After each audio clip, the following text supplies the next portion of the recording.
ke kat mana? Dia mau atas tempat lah duduk.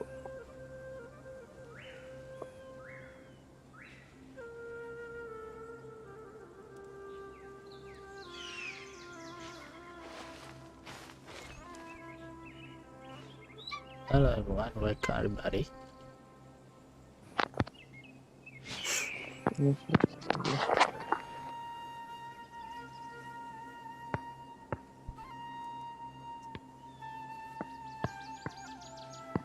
Mana lah? Hai. Macam.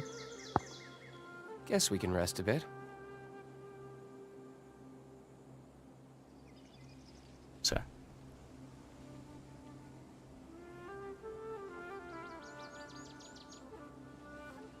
That's right.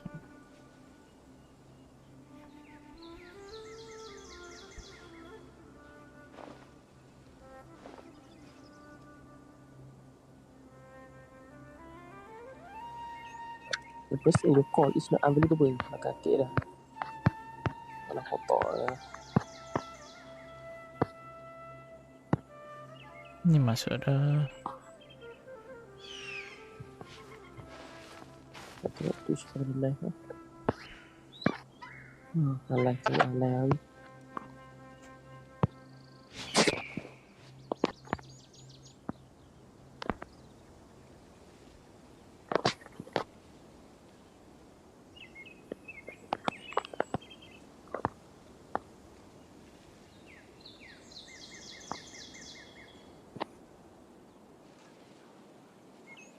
Nabi selama.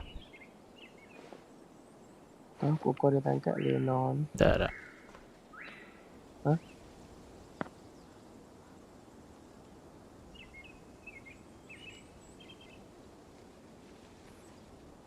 Ya. I still have a lot to do at the guild. How about you take a rest while I go back? Nah. Oh.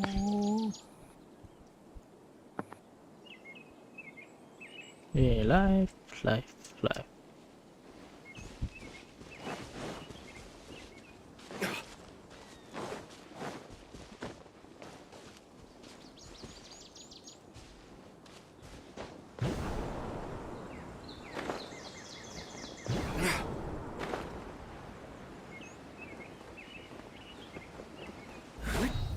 Oh, boleh join pun. Weh, ingat. Ada. Error tak tahu macam mana tadi internet aku hilang mah. Bye. Mana ni Edi? Tu ada. Hilang. Aneh dah. Dia dah mute. Awak ni lah. Tu ada. Aku ada tengok awil lah. Pakai delete pun buat apa lah. Lari musim sini. Masuk domain. Gather! That's close enough. Into the wind. Dia zombie ya. Release now.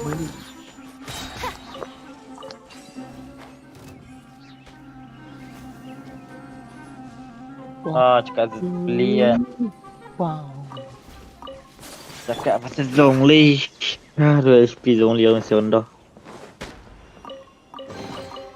Unsolicited. And all the more valuable for it.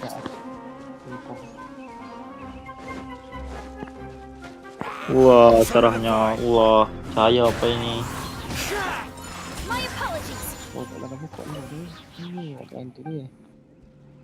Ini kau bila.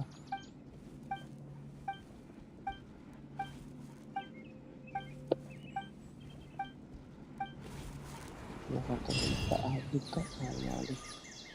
Meow.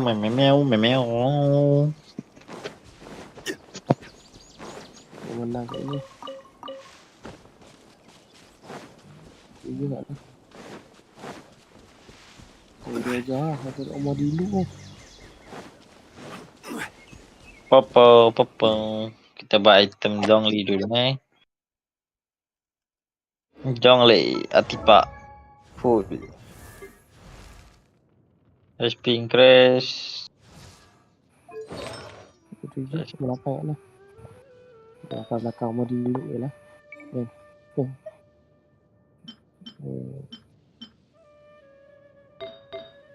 Oh, kena level 50 dulu. Gila belah. Dah. Mustahil nak level 50.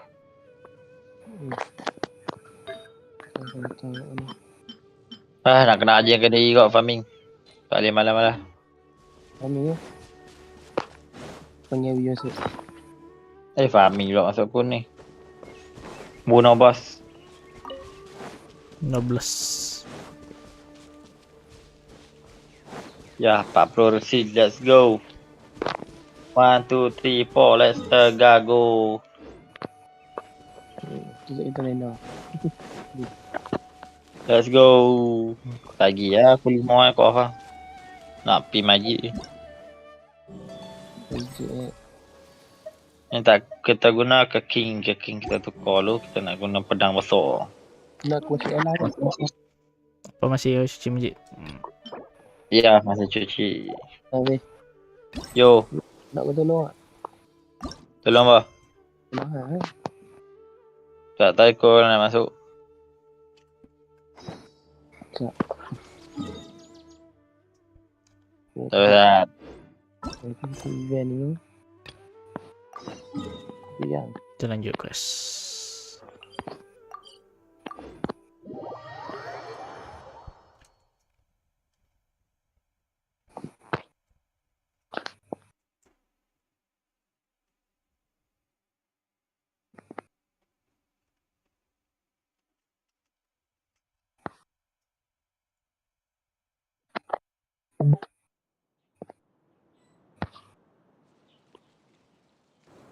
Fit.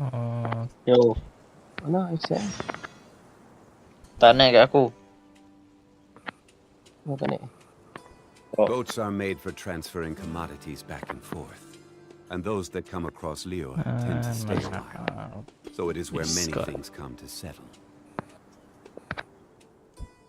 Tak. Biar people. Rumah di oh, game 4 lah. Osmanthus wine tastes the same as I remember. But where are those who share the memory?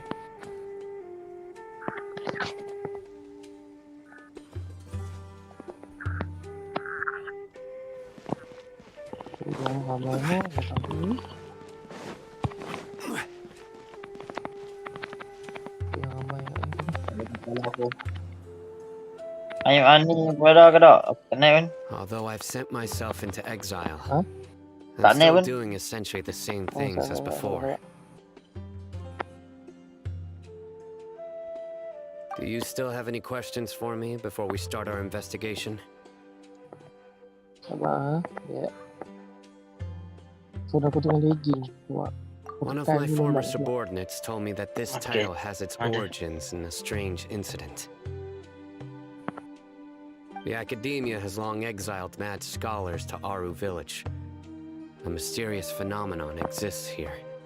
When mad scholars first arrive, they are as incoherent and deranged as before. But after spending some time here, they invariably begin to calm down. Initially, the people of Aru village greatly resented having to take in the mad scholars. But a strange incident one night changed that. Aru village was struck by the strongest earthquake in living memory. Seeing buildings on the verge of collapse all around him, the then chief of the village was preparing to take everyone to safety. Suddenly, he noticed a mad scholar crouching in a corner, caressing the ground with his hands. Despite the powerful tremors that ripped through the ground that night, all the houses remained upright, almost as if they had grown roots reaching deep into the ground. In the end, not a single building collapsed, and no one was hurt. After that, the people of Aru village treated the mad scholars with greater kindness, and began to refer to them as the village keepers. Yang pastinya. A mad Alright. Tuh. scholar too. Actually, Sino, Kali. any of the mad scholars continue Tak to naik, wear tak naik aku baru tadi ke bang? Aru village? In theory, they would continue wearing them so the academia could still monitor Dia tak their naik ke activities. atas. Apa That tu? said, The main Akasha system would no longer have any interaction with them. Oh, no wonder. Everything makes sense then. Add in the fact that they Lawan calmed lah. down. It was probably Nahida who calmed them. If you are able to draw a conclusion from this one story alone, then it appears you possess much more information than I do. So, what do you make of the story?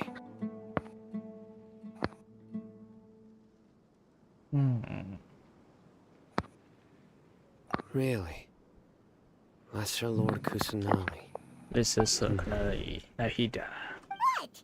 You don't believe us? Lesser Lord Kusanali was definitely using the Akasha to give her power to the Mad Scholars. Oh, No, it's not so much that I don't believe you. Then I got I'm just struck by your Nahida. reasoning. Lesser Lord Kusanali, the current Dendro Archon. Kata mo. Tengok. Is she Is really it active in obvious? Sumeru? Tak mau. The academia has Tengok always lu, tak placed janji. far greater importance Isi on the kamu late sudah greater habis. Apa Lord gila? Rukkhadevata. In addition, primo. I've never heard any stories Isi about lah. Lesser Lord Kusanali and her deeds. Siapa Naida? To me, Naida dapat kata Ili, dia kata She might DPS. as well have been a god DPS, that never existed. Tak ada yang nak. No way. Dah dia nak Nahida skip. definitely exists. Dia macam ni. Dia Dia kira siapa kata. I've spent many years interrogating criminals, so I can Wah, easily iya. tell when someone is lying. 3.2 Shogun nak celah. Then you should know that we're telling the Ah, truth. That 33. look in your eyes. Shogun. Ini Shogun. Ha. I've never seen that from a 33. Ya, liar. 33 Shogun yang sekarang. You two really must have met Kenapa Lesser tak Lord betul, eh? Kusanali. How can this be? To think, our Archon has been amongst us this entire time. All right, now it's our turn to put our Ay, skills to ah. good use for this investigation. Buat tak But semangat pula. easier said than done, especially since we don't have any leads. Kan? Maybe we Ada can... tahu ngantuk kan ni. Are you here to help me find my grandpa? Huh? Itu semua. Who are you? Agama ngantuk. By the sounds of it, a resident of this village. My name is Isaac. Itu syok ni. Ha. You'll Ada orang help nama me find Isak. my grandpa, right? Is your grandpa a mad scholar?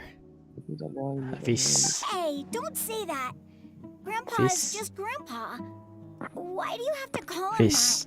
that? It's not like he's a bad person or anything. Ui. Tidak apa. The person you're referring to is not a local, Lawan. yet you are. Why do you call him Grandpa? Grandpa is just grandpa. He's my family. I heard everything you said to the village chief.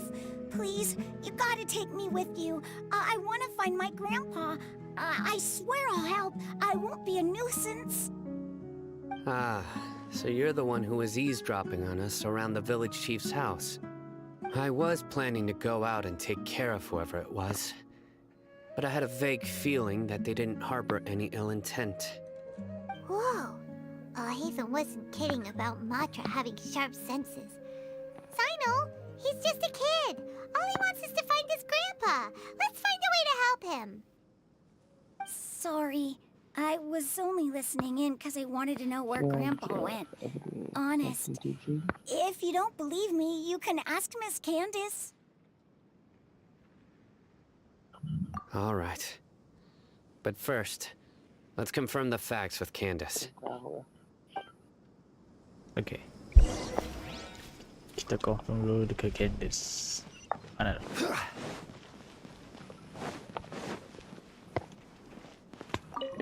Ni dekat 10 dapat ni. Sweet. Tapi apa lagi sweet?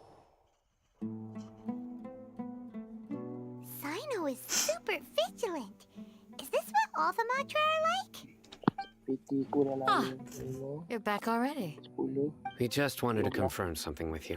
20. Do you know a boy by the name of Isak? I had a feeling he'd go looking for you. Huh? You knew this would happen? 22. Yes. Although he tried his best to stay hidden, 23. I still noticed him eavesdropping outside the window. He really wants to get his grandfather back.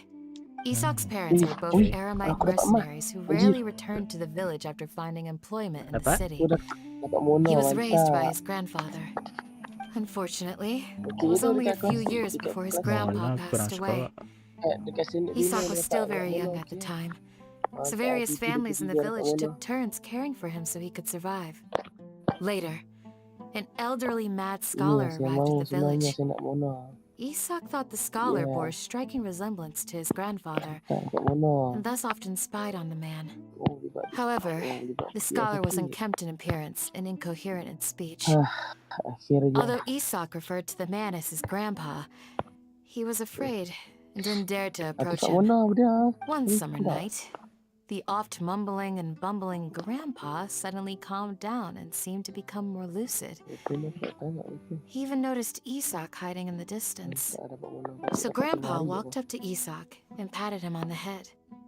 He even took Isak to the entrance of the village, where he patiently taught the boy the names of the stars and accompanied Isak until he fell asleep. The next morning, Isak woke up and wanted to go find his grandpa again, only to realize his grandpa no longer recognized him. However, even so, Grandpa retained his calm expression. It's said that those who saw the scholar claimed he no longer appeared to be crazy, but appeared to be living in his own world, almost as if he were sleepwalking. Isak was thrilled that his grandpa was able to find peace and would follow him all the time, asking him things like, "Grandpa, want me to take you somewhere fun?" Or, "Grandpa, could you tell me stories about the stars again?" All this somehow just makes Paimon feel really sad. It seems like they both deserve so much better. Perhaps. Nearly everyone who lives in the desert has some form of hardship or regret. But even so, we must still continue on with our lives. It's also my reason for fighting. I must continue to protect this land.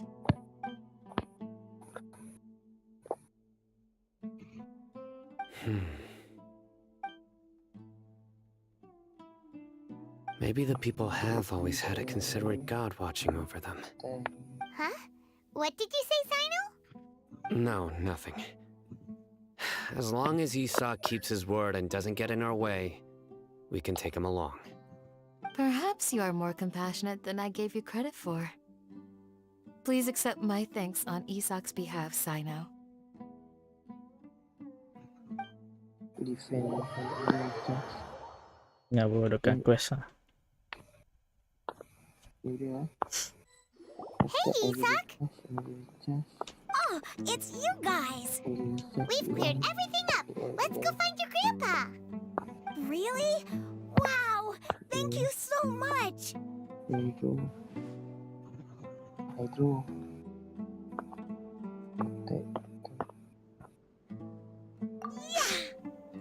All right. Let's ask the local residents some questions first.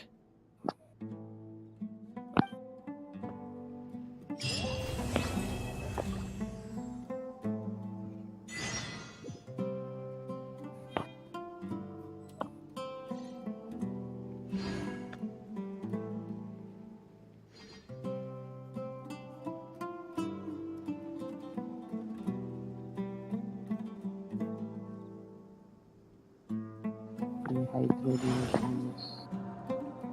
Hydro. Udah.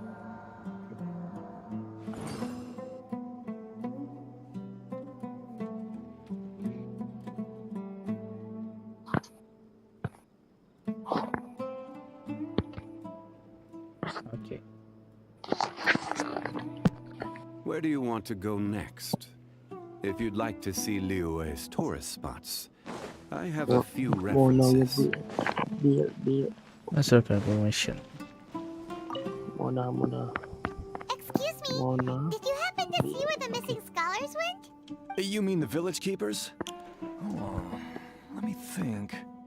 When I was eating dinner the other day, I saw one of them by the side of the road, muttering away and eating mushrooms and tree roots. They shouldn't go around eating that kind of stuff. Okay. Did you notice anything else? anything else? No, I think that's all I have to tell you. Sorry.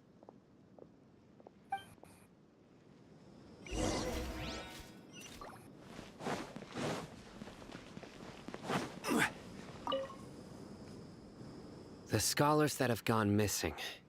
Have you seen them? Those eyes. Those fierce eyes. You look like a real fighter. Don't change the subject. Right. You were asking about the the mad scholars. I think it's been a few days since I last saw them. I usually go to bed pretty early, so I'm not too familiar with what goes on at night. But honestly, I feel quite sympathetic towards them. Even though they act a little strange, they've helped me in the past. If it weren't for them, my house would have collapsed long ago. Do you also think Grandpa and the others are good people? Grandpa? Oh, hello there. It's little Isak. You mean that nice man who looks like your grandpa's long-lost twin, right? He was actually the one who protected my house. I saw it with my own eyes. He happened to be staying near my house that day and was doing something with his hands on the ground. It still feels pretty surreal now that I think back on it.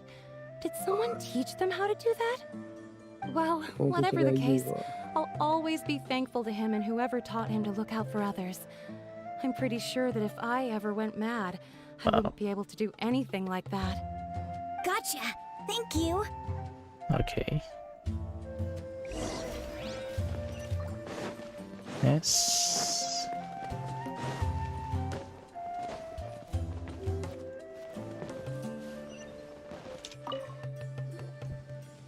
Sir, have you seen my grandpa recently? You know, the one who likes to sit and space out near the village entrance. Oh, well, if it isn't Isak. Oh, your grandpa, huh? It's been a while. The last time I saw him, he was spacing out by the road as usual. I went and asked him if he'd like any of the food I had prepared, despite my wife's protests. Like many people, she's really quite terrified of them. And speaking of my wife, she's still always complaining about how I don't make enough mora. That might explain why she's always mad at me. Oh, thank you. Thank you for taking care of him. It was nothing. You're looking for him, right? Did he go for a walk and get lost? Yeah. That's no good. Well, once you found him, come by my place again and I'll cook a little something for the both of you. I've known you since you were very young. So as far as I'm concerned, you're family. Please feel free to come by anytime. Wow, what a nice guy! Okay. Thank you, sir. Huh? Don't say anything for now. Isak, stay here. Let's head over there. Stay quiet as you move.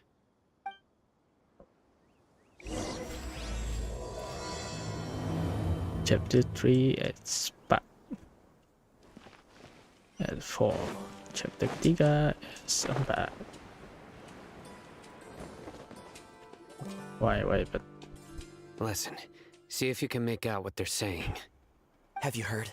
The mighty Scarlet King, the sovereign of our faith, will soon return to this world. Yes, of course I have.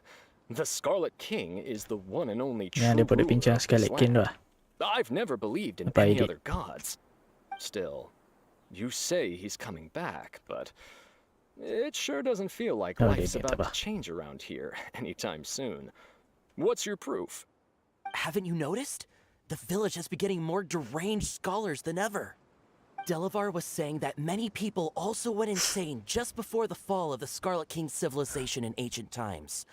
We don't quite know why, but it seems like there's some sort of connection between insanity and the Scarlet King. Isn't it a sign of the Scarlet King's power that all the mad scholars have disappeared? If you ask me, they must have been chosen as the final sacrifice for the Scarlet King's resurrection. Huh. Now that you say it, that does make some sense.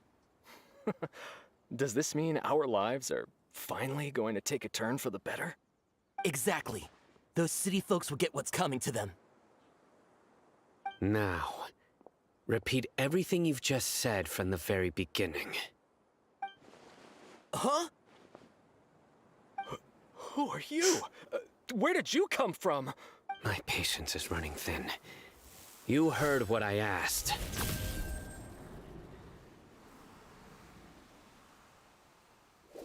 Yeah, bro, this guy's something else. Just look at his eyes. One wrong move, and he's gonna flay us alive. Let's not get on his bad side, okay? I am no match for this guy. Oh, okay, good sir. What is it you would like to know? Tell me about the Scarlet King's resurrection. Well, I only know a few things from hearsay. I went for a drink the other day and heard others talking about a rumor that the madmen will disappear, and that the Scarlet King will return to this land. I'm not making this up, I swear! Hey, go on, keep talking. It's true. It's all true, sir. We desert folk have had more than enough of those people at the academia. They keep sending us all their mad scholars and won't let us have a good life. Would you want to live like this if you were in our place? The radicals were even more thrilled than me when they heard the news. We're all praying for the Scarlet King's speedy return. Delavar also said that once the Scarlet King returns to our side, it's only a matter of time before we conquer the land on the other side of the wall. They're all willing to serve under the Scarlet King and fight for a share of the glory. Is that so? Seems like he still wants to know more. Keep talking. Got it. At first, I told myself it was just the drink talking, but then all the mad scholars vanished without a trace, just as the rumors said. Please don't beat me up just for mentioning these rumors. If I'm guilty, then everyone else around here is also guilty. I'm just saying what the others said. The people here really like the Scarlet King, but dislike the Dendro Archon. Where is this radical person you talked about? I haven't run into him over the past few days, so he probably hasn't been around the village. What about you, man? Have you seen him at all? No, not at all. We wouldn't dare lie to you. He's really not here right now. Sounds like you're not too close with the radicals. No, of course not. All we know are their names. I have many ways to stop you from talking. And many others to stop you from sending warning messages. So you'd best just stay home and hope I don't hear of you trying to contact anybody. Don't do anything until I've gotten to the bottom of this. Try something foolish, and even Candace won't be able to protect you. Yes, got it. We'll do just as you say. That scared Paimon half to death. Sino is pretty terrifying. He didn't try to reassure us at all. It's like he's used to hearing that. Oh, Paimon bets lots of people have told him that before. I heard that. Sorry. It's part of being a Matra. The rumor we heard just now seems like a strong lead. But we need to check a few more places. Very well. Isak! I'm here. Where's your grandpa's house? Well, I can take you there. Just follow me. I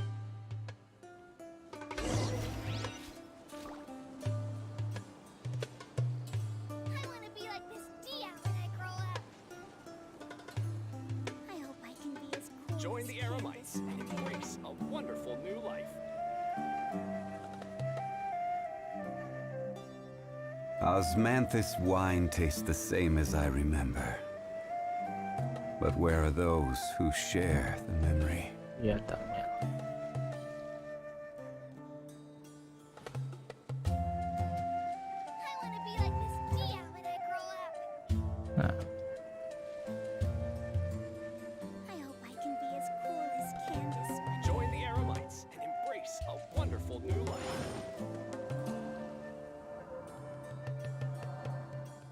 Ngembang.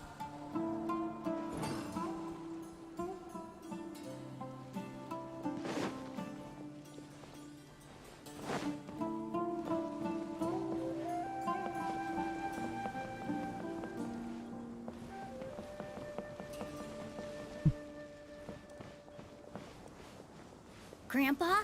Oh, he likes to be alone. Sometimes he stares at the sky in a daze, and other times he just pokes at the ground with his fingers. Every now and then, he yells out at the top of his lungs, so a lot of people are really scared of him. But he's a good person, really. I know he is. I swear, he's just like my real grandpa.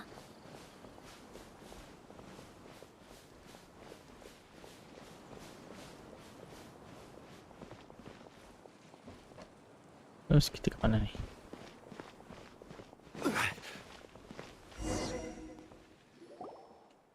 Well, this is where Grandpa usually stays. There sure isn't much here.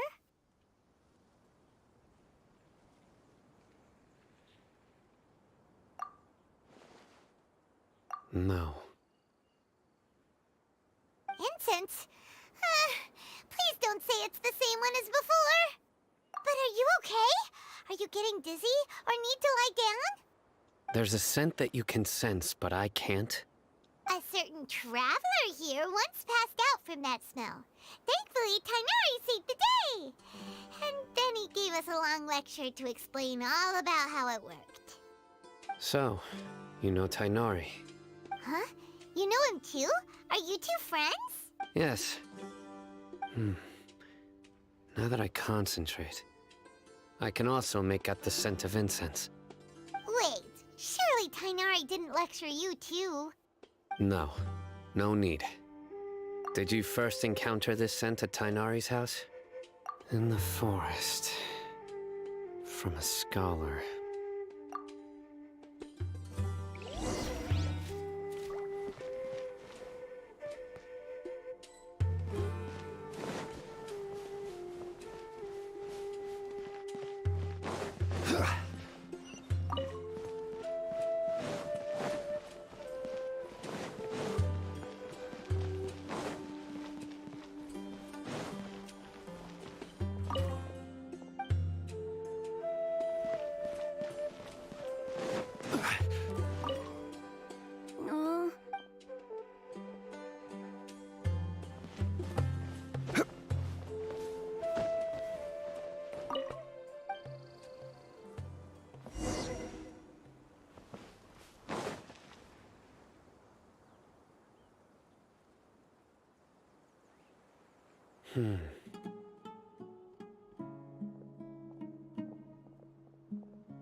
What are you looking for, Sino?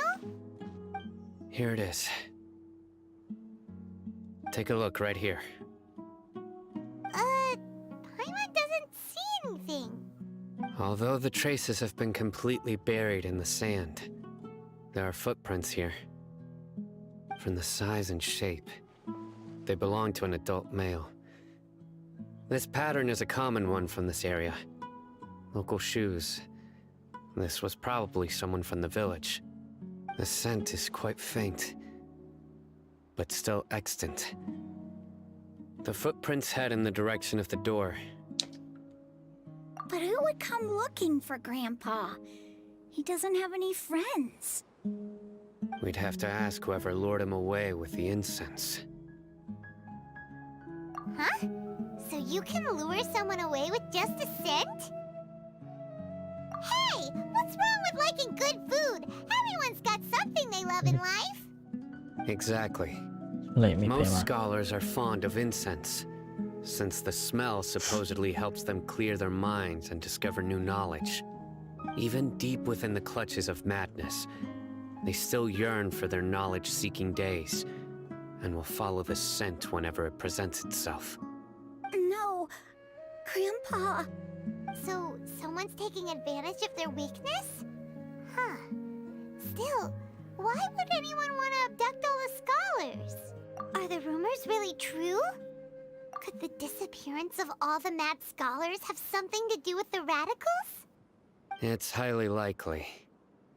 Please, you have to save my Grandpa. Grandpa's never done anything wrong. Sounds like we'd better help get him back. Don't you worry, Isak. We won't let whoever took him get away with it. Let's head to Aru Village and inform Candace and the others about what we learned here. After that, we'll set off to find the scholars.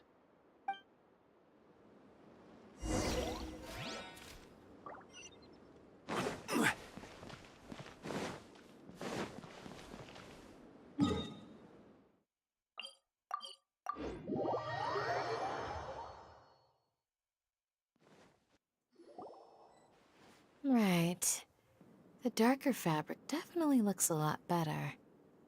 That'd be my choice, too. We're back, Candace! We've got a lot to tell you. Ah, welcome back. Sounds like everyone's friends already. Oh, Dia's here too! You bet. So, everything goes smoothly? Reasonably. Alhaitham didn't go with you? We haven't seen him at all. Huh. I saw him around the village entrance earlier and figured he was investigating with you. I guess he must have gone off on his own. Did you find out anything useful? I see. So someone used a kind of incense to lead the exiled scholars away from the village.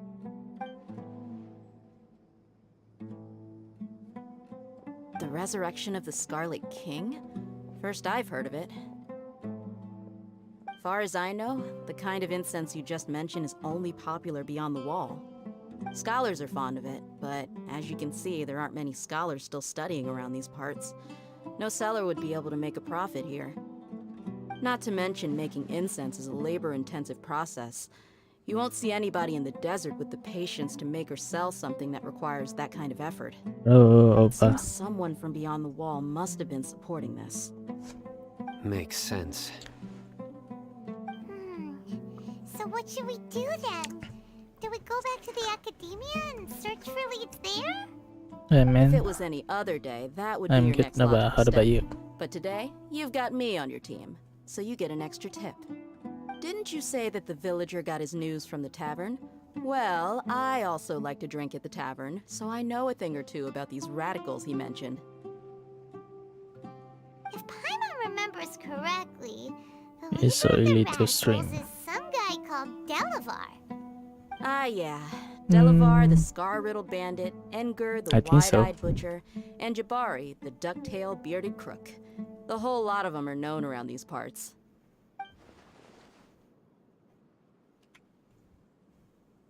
These guys have one thing in common, and that's being broke.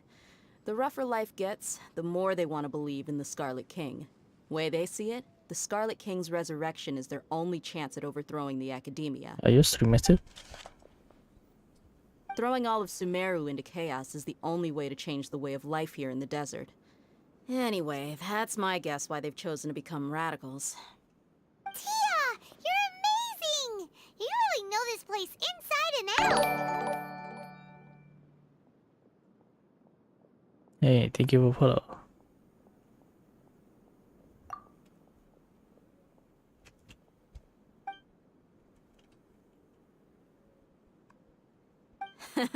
No merc can afford to slack off on gathering intelligence. Every more I've spent in the tavern has been a valuable investment. Let's head out. Kamu stream atau enggak sih? Now hold on, you're staying Streaming right ya? here, Atau Sino. enggak? Why? Aru Village is not a big place. Outsiders stand out here like a sore thumb. I'd bet word about you has already gotten out. The desert is unforgiving, so the way of life here is also a lot tougher than on the outside of the wall. You survive on making connections out here. Compared to you, mercs like me are just third-rate amateurs. I've got no actual fighting skills to speak of, but that also makes it a whole lot easier for me to gain the locals' trust. I need to go around and ask some questions, but it'll be difficult if you're with me. Fine. Good. Then we've got a plan. The Traveler and Paimon will go to Caravan Oui. Rebot with me, and we'll try our Yeah. best to figure out where the mad scholars have been taken. Really? Sino, you'll have to stay in the village and continue investigating on your own. Oui. Tidak ada pak.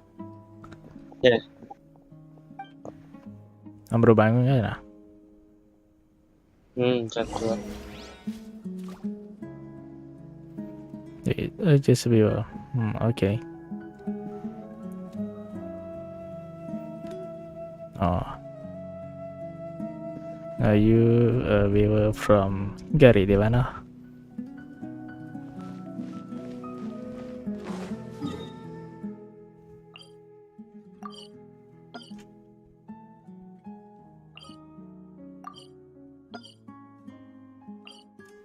Ya, salah.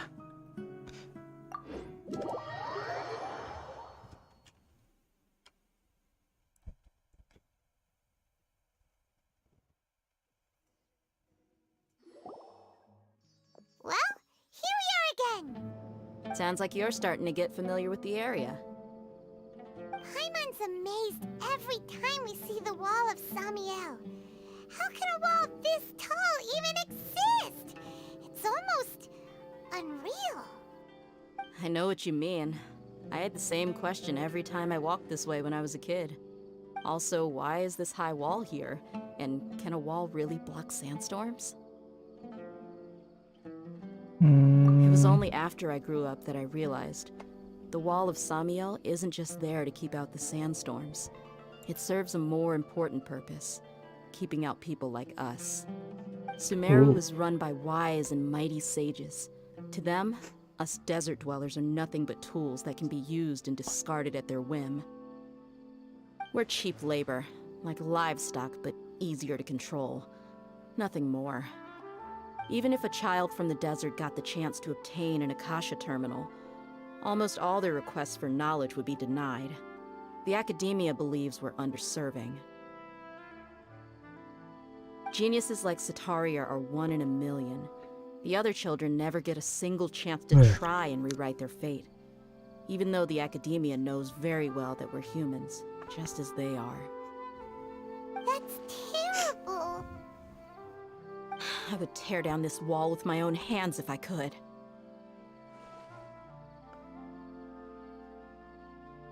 And that's not what she feels. Dia, you're not thinking about doing anything scary, are you? No, not at all. This place just gets me thinking, that's all. Besides, we're here to procure information, aren't we? Yep, we gotta catch those... Shh. Caravan Rebot is crawling with people, so be careful what you say. We don't want anyone to find out what we're here for. Our mission started the moment we arrived here. Let's go check out the tavern. Maybe we'll find someone I know.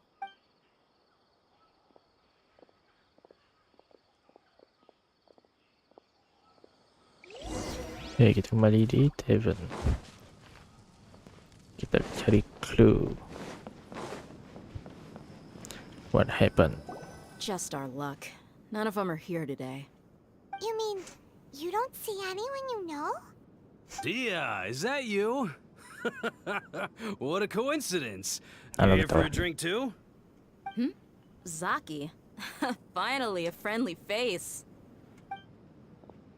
Oh, and who do you have with you here? Guests from another land?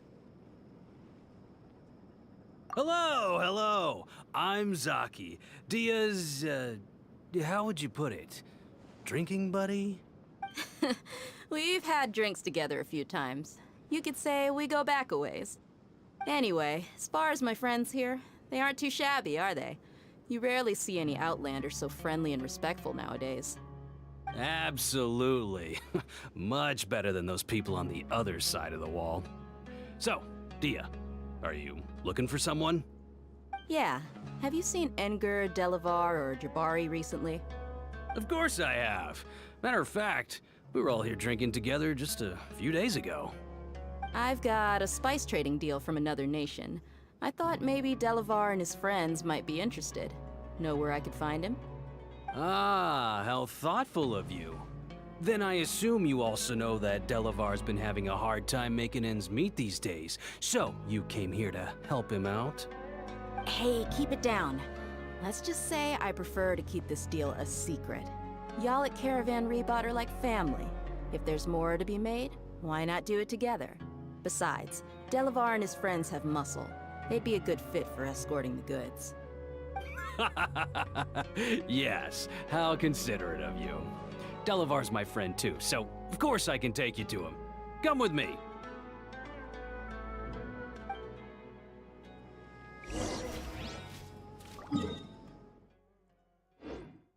Ya, sekarang kita ke Miyazaki Mansion.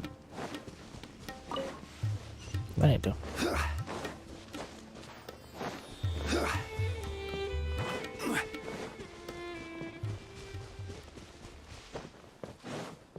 Sini ya.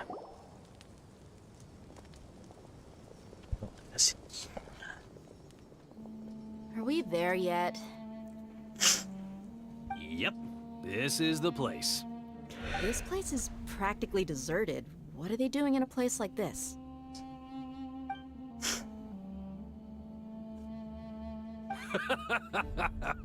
Why don't you take a guess? Go on. A wild stab in the dark. You're like lambs to the slaughter. Oh no! It's an ambush! Ya, ketahuan dah. What's this all about, Zaki? Come on, Dia. You really think we didn't hear about what you said back in Aru village? The boys have kept a close eye on you from the moment you set foot there. Not only do I know that you're looking for Delavar, I also know that you've teamed up with people from the academia to look for the missing scholars. So, you've been watching us from the very beginning? Uh-oh. Paimon knew leaving Sino behind was a mistake! And you left the strongest one in the village, didn't you? Who do you think you are? You really thought we'd fall for your little business deal nonsense? So you and Delavar have been partners all along. Dia, I guess it's only natural for a traveling mercenary like you to be out of the loop. Those of us who hang around the tavern have stronger bonds than you think. But you got one thing right. We're all looking forward to an uprising in Sumeru. There's nothing more we'd like to see than the desert folk overthrowing the academia. If that's the case, then I'm sure Delavar wouldn't miss a second of it. I'll be honest with you. If it weren't for what you said in the village, your little monologue about the Wall of Samiel would have convinced me that you're one of us. Delavar. And Enger, you're here too, huh? Long time no see, Miss Mercenary. You should have known the traitors are what us followers of the Scarlet King despise the most. Dia, I thought that you, a fellow desert dweller, would understand that the Scarlet King is greater than the Dendro Archon. Little did I know, you don't deserve to join us. Yeah, gee, what a missed opportunity.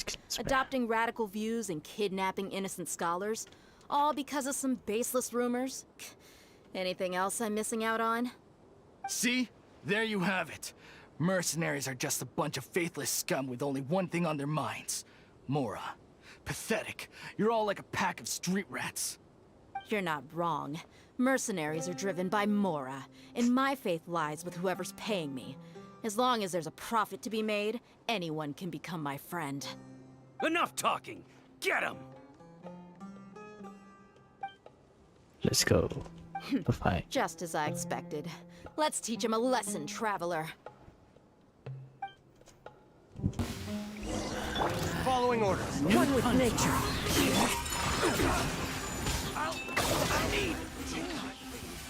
Done. Impossible! How could you? So, what do you think about your meticulous network now, Zaki?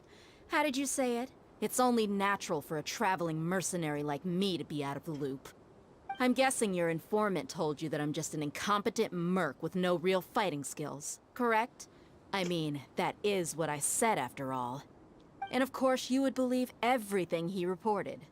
The only thing you know about me is that I'm a mercenary, but you've never seen me in action.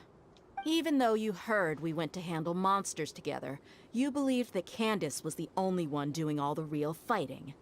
That so-called Flame Main is just a fraud. She admitted it herself. She just uses her connections to gain the trust of others. That's what you thought, right? You lied in the village because you figured that we'd have people watching you. And you were stupid enough to fall for it. I figured as much the first time we drank together. You all thought you were so smart. Pathetic. Hello. Okay, that should be all of them. Whoa! So you've been planning this since we were in Aru village? No task can be done without preparation. I just happened to notice a couple suspicious-looking people while you were out investigating. Oh, but instead of catching them right away, you let them report back. Those two who were snooping around were just a couple small fries. If we want to get the real catch, we have to be patient and give it some time. You mean the funny name she mentioned back in Uncle Ampu's house? The wide-eyed butcher, scar-riddled bandit, Paimon can't remember them all. That's just a bunch of drunk talk. Edgar and Delavar like to talk themselves up when they're drinking. Edgar, the wide-eyed butcher, and Delavar, the scar-riddled bandit, are the nicknames they came up with for themselves. Alcohol has a way of making people share what they really think. So Edgar and Delavar are always rambling in the tavern about how the Scarlet King is a superior deity. What about Zaki? He's just a numbskull who fell right into our trap. Zaki was probably the best hidden of them all. My initial plan was to find Delavar first, and then try to track him down. That's what you wanted to ask when we were at Uncle Anpu's house, right? Jabari is one of the villagers you talked to. You know, the one who wanted to treat Isak and his grandpa to some food. Wait, so he's a radical too? No, he isn't. I just needed to tack on a random villager name to make the eavesdropper think that I was making some wild guesses based on my impressions. Wow, what a genius idea! Well, that's an expert mercenary for ya. Ah, you're too kind. It was straight from the usual playbook, if I'm honest. So, that thing you were saying before, is it really true? Hmm? About what? About how mercenaries only care about Mora, and that anyone's a friend as long as there's a profit. Does that bother you? What makes you so sure?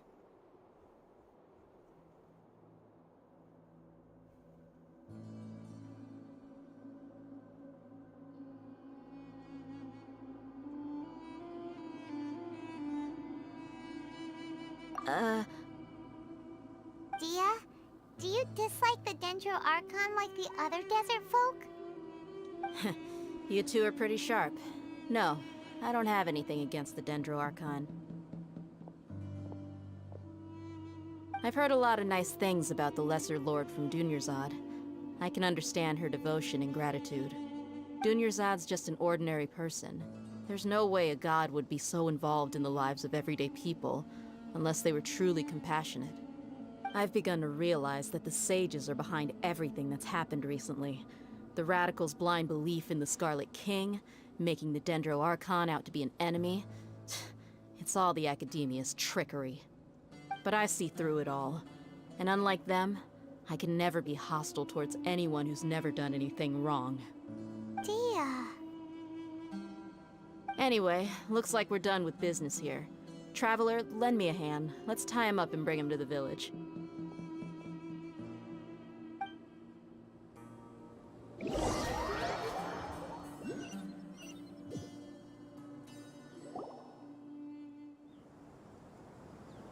This should be all of them. I'll let you take it from here. All right. I'll be in touch. Until then, please stand by. Candace, do you need any help? Candace will be okay on her own. I trust her, so you can too. She's been guarding Aru village for quite some time now. If anyone is qualified to question the offenders, it's her. While I'm questioning them, why don't you pass some time by exploring the area? I'll meet you back here tomorrow morning, Traveler. As for these idiots, let's just hope they live to see another day.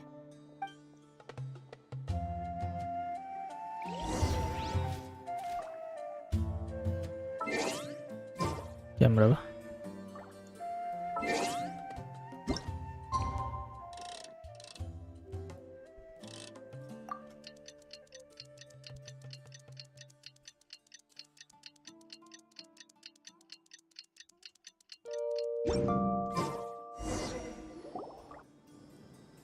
Hey, Dia!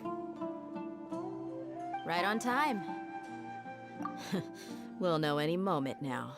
Paimon's been wondering. You seem to know Candace pretty well. Have you been friends for a long time? We've known each other for some time now. She's a pretty interesting person. Even though she's an extremely strong warrior, she never misuses her powers against others. Oh, Paimon knows what you mean. Like a lot of martial artists say, never take the fight outside the ring. Yep, I guess you can put it that way.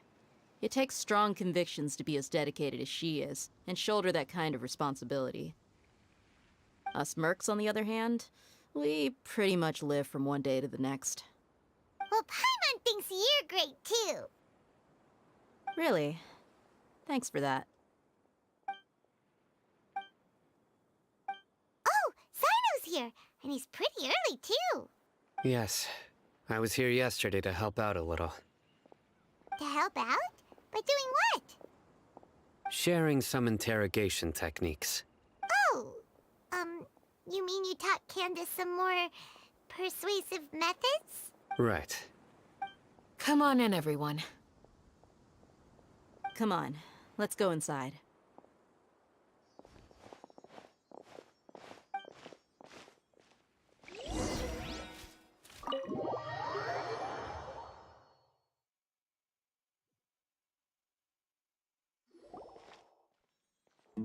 Candace, where... Whoa, you look furious. Do I? Huh. What gave it away? Oh, there's no mask that can hide true bloodlust. Cover up your eyes, and it'll still show itself at the corners of your mouth. Perhaps I need to work on my composure. Still, it's perfectly understandable why I'm angry. I'm sure everyone present would agree. Yes, ma'am. Please, don't beat us anymore. We're gonna die. Well, looks like Sino taught her well. You fear death yourselves, yet you do not hesitate to place the lives of others at risk. The absurdity is mind-boggling. The ones you call mad scholars are known to us as the Village Keepers. They are vital members of our community, and some even count them as family. You come here, to my village, and you treat my people as nothing more than stepping stones towards your goal. Tell me, what would you do to you in my position? Mercy! Please, have mercy! You've made your bed. We may both be desert dwellers, but there is one thing that I understand better than you. The resurrection of the Scarlet King will only result in war. And war serves no one. The people of Aru Village care little about which god is in power. Life may be tough and tiring, but we wish to preserve our way of life. A war would only cause us to lose all that we have. And that is not a responsibility that you can afford to shoulder. We understand. We're sorry! I'll tell you everything I know, please. Just let us go. I'm listening.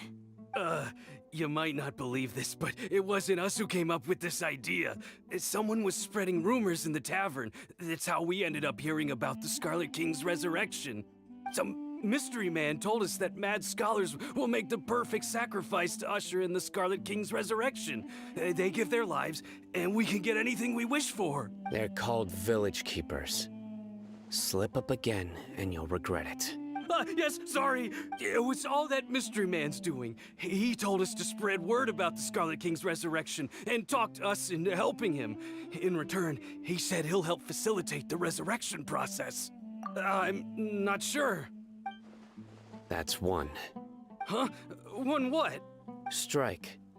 You get a total of 3. Then, you die by my hand. Wait, I'm telling the truth. We don't know anything. It was all him. 2. He got us to lure them out of their houses in the night with some kind of incense. We take them to a junction outside the village. Then the mystery guy takes them from there. You gotta believe me, please. I'm telling the truth, I swear. Just ask them if you don't believe me. That was indeed the truth. Traveler, go on.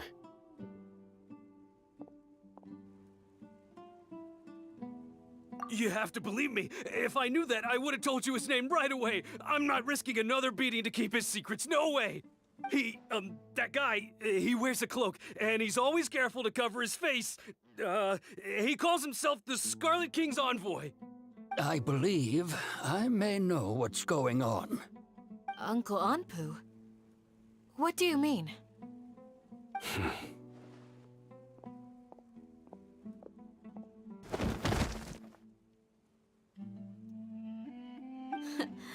Smooth. Buset. Okay, speak.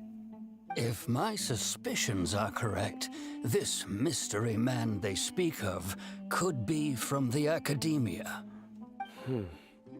Some time ago, people from the academia attempted to take the village keepers away. I refused, insisting that they are It strikes me now that this secretive character shares the same goal they had. Which means it's highly likely that the academia was purposely spreading a false rumor to trick the radicals into delivering the village keepers right into their hands. They were the ones who brought them here to begin with. Now they're trying to take them back? We aren't gonna let that happen. Not the academia again. Just as I thought. But what could they want with the village keepers? People are nothing but tools in the eyes of the academia. A change in their plans likely means they found another way to exploit the scholars. Regardless, our top priority now is locating the village keepers. You're right. Isak is still waiting for news on his grandpa. Time to go. Let's leave the village and try to track them down. Yes. Pack up and get ready to leave. You got it. Candace, I'll let you deal with the radicals. Leave everything outside the village to us. All right. Let's meet back here once everyone's ready.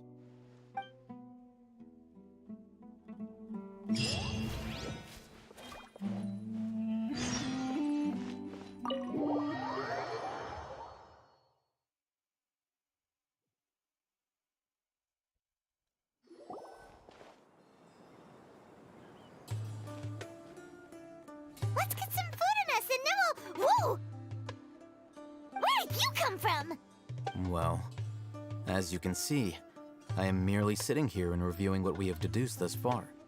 You were gone for ages! And now you're suddenly sitting here musing to yourself? Where have you... Hey, what's with the silence? You never think things through before asking questions. I'm giving you some time to make up for that. Paimon's so mad! Paimon's gonna give you an ugly nickname! Never mind. Paimon's got nothing. There's just nothing super obvious to pick with this guy. It makes it so hard. Well, you've heard nothing to suggest I left this whole time. So clearly, I stayed in the village to investigate. Anyway, you plan to leave Aru village and keep searching for the truth of this matter, yes? Yep. Yep. We're not gonna find out anything more by staying here, so we thought that we might as well take the search elsewhere.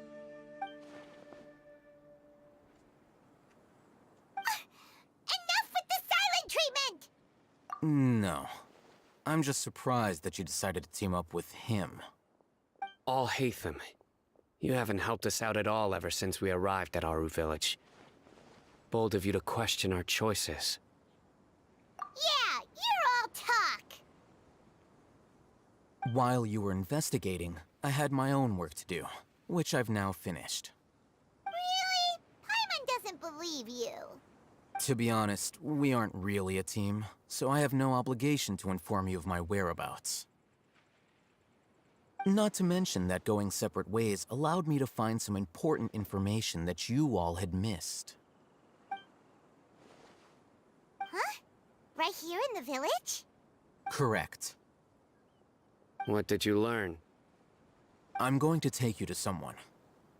But before that, you need to understand where she's coming from. What does that mean? How do you think the residents of Aru village feel about what we're doing? In other words, do you truly believe every single word the villagers tell us? You mean, some of them lied to us? Hiding the truth does not necessarily equate to lying. Again, these people have their reasons. Remember what Gandis said? Most people in Aru village don't necessarily care which deity is in charge of Sumeru. That's because whether the Scarlet King or the Dendro Archon has power is of little significance to them. By contrast, the perils of their daily lives are ever-present concerns. They won't simply share everything they know with you without good reason. That's why you believed there was no further information to be found in this village. Glad you're following along. Among those you have talked to, there's someone who was consciously keeping you out of the loop. In fact, she's been observing your every move since you arrived. The reason being, to someone who only wants to live their life in peace, any external factors introduce unpredictability into the equation. Those eyes. Those fierce eyes. You look like a real fighter. Don't change the subject. It's quite obvious that she's intimidated by Sino's authority and strength. Right. You were asking about the mad scholars. She corrected herself mid-sentence because she's aware that there are Scarlet King fanatics in the village. If she sounds too friendly towards the village keepers, she could easily make herself the radicals' next target. I think it's been a few days since I last saw them. I usually go to bed pretty early, so I'm not too familiar with what goes on at night. Remember? She made a point of denying her involvement in anything that occurs at night. But honestly, I feel quite sympathetic towards them. Even though they act a little strange, they've helped me in the past. If it weren't for them, my house would have collapsed long ago. After speaking to the village chief, it became clear that the village keepers had protected Aru village at night. In other words, the young miss was very much awake during that time. Then why would she lie? By getting involved with an outsider, she risks drawing unwanted attention to herself. As for why she might be so wary about all this, maybe you should ask her. I'll pass on this one.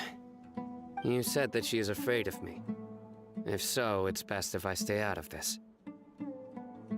We're on it!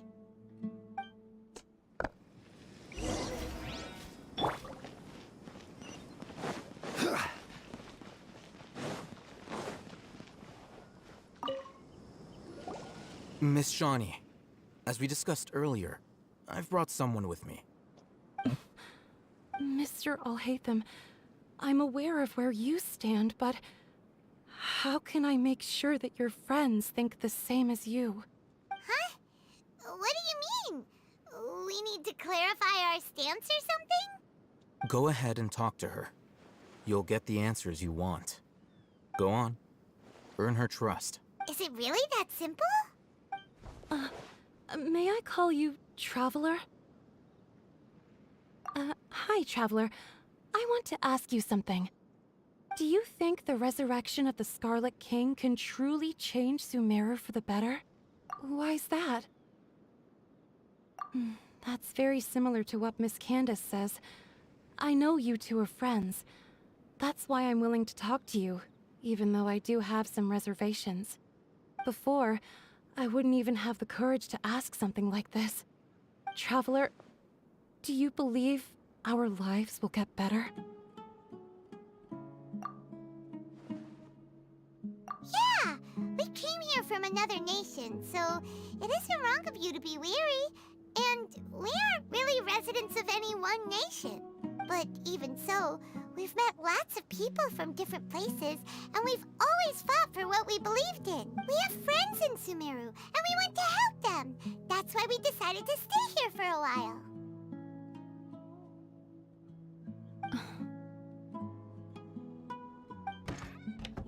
I want to trust you. My apologies for posing my questions like that. To be honest, I didn't expect you to come back for more information. Alhaitham told us you have your reasons. It's okay. We understand. The fact is that only one side of my family is desert folk. I don't really fit in anywhere in Sumeru. Some believe in the Dendro Archon, while others believe in the Scarlet King. I don't belong to either side, and neither side would want me. Speaking of which, the radicals mentioned that they despise traitors. Do they just think that anyone who's different from them is a traitor? Yeah. Some people can be so narrow-minded when it comes to bloodline and beliefs. It makes no difference what I say or how I behave. I'll always be suspected of having ulterior motives. Slowly, I just stopped talking to people. I pretended not to hear or see anything. All I want is to live my life in peace. And then it happened. The village keepers who had helped me disappeared with no explanation, and I didn't dare breathe a word about it to anyone. Until now. You can tell them. I'm sure he'll keep your secret. All right. I'll tell you what I told Al-Haytham. I actually have a sharper sense of hearing than most. Sometimes, I hear strange crying sounds in the night. There are ghosts? Perhaps. I'm not sure. It's faint, but it's definitely the sound of crying. It comes from far away in the distance, and always carries very raw emotion. It used to be louder and more frequent, but ever since you arrived in the village, it doesn't seem to happen as often, and when it does, it's much quieter. I have to focus really hard to make it out. I confirmed this with the guards on night duty. They also have someone with a good ear, and he's heard similar sounds at night. But, because we're in the middle of a desert, he would rather believe that they are the cries of beasts than ghosts. There's really nothing around these parts, except for an old hospital not far from the village. I think they used to use it for treating Elazar, but it's been abandoned for years. Yeah, let's go!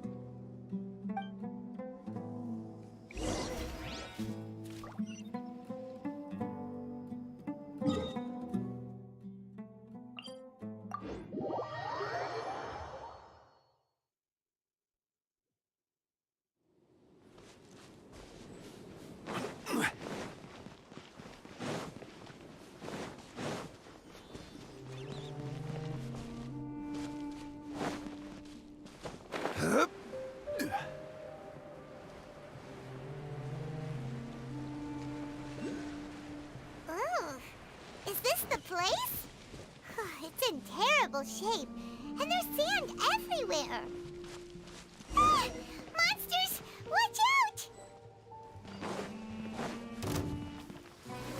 Stabilize! Whirling! Into the wind!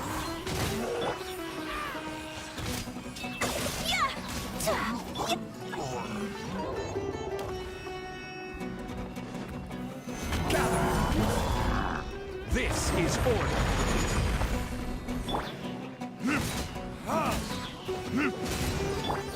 My apologies. One with nature.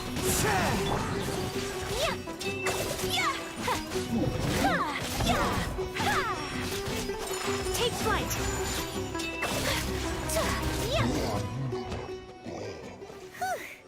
They were easier to deal with than Paimon had expected.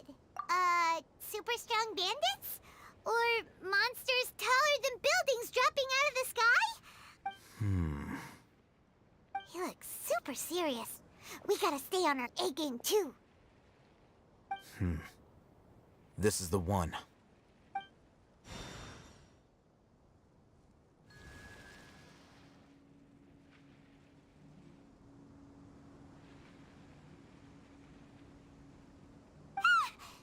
Let's go in and take a look.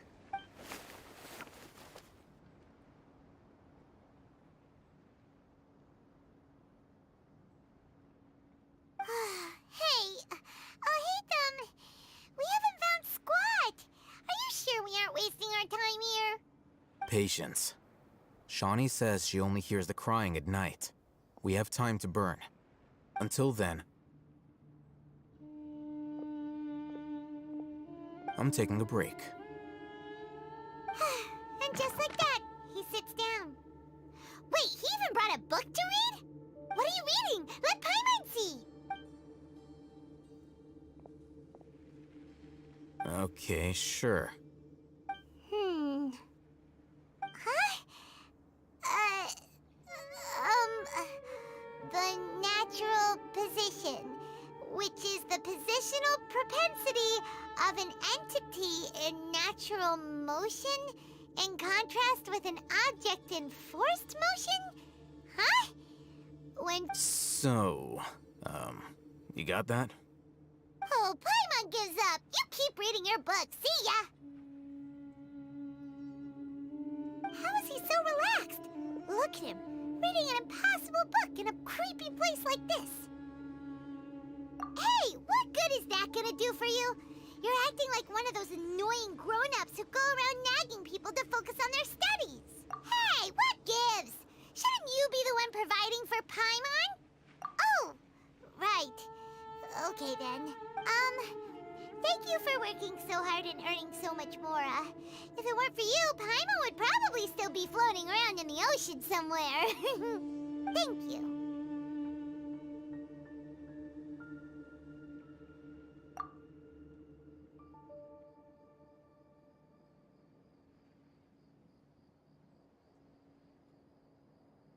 Inilah sampai ke malam. Paimon's getting so sleepy. Huh? What was that sound? There it is. It's coming from that direction. Is the sound coming from here? Huh. Paimon's not seeing anything. Apaan tuh? It's from below. But there's no way we can get down there. Something is off about the interior here.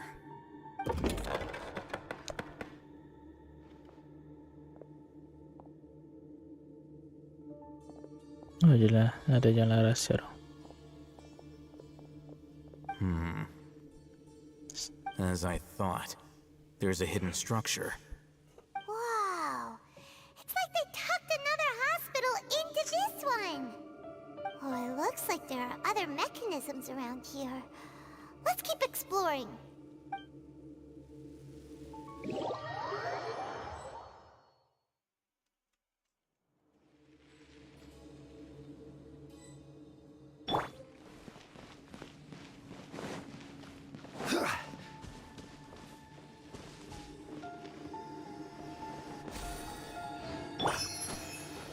Into the wind.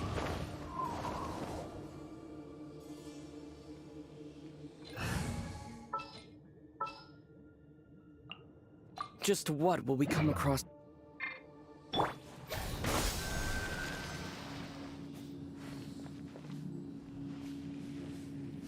Ini satu.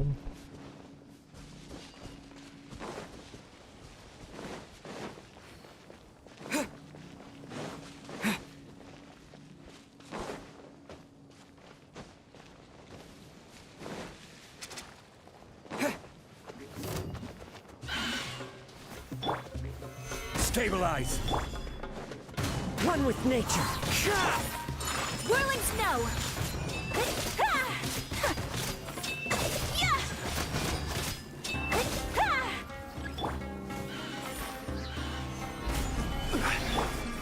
Into the wind.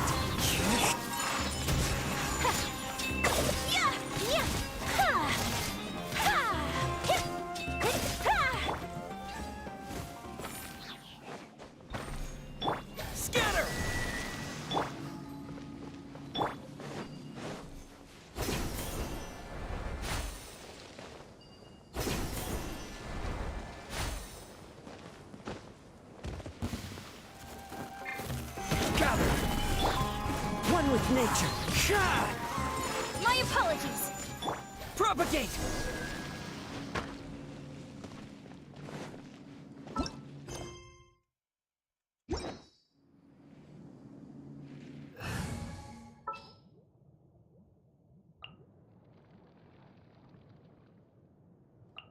Let's go.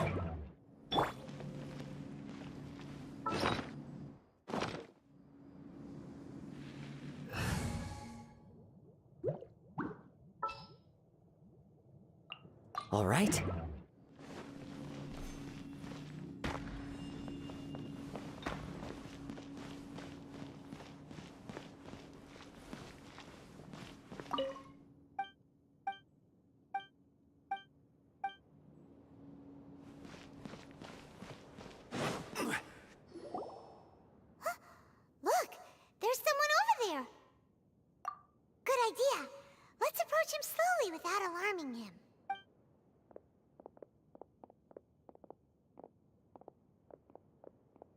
Wait.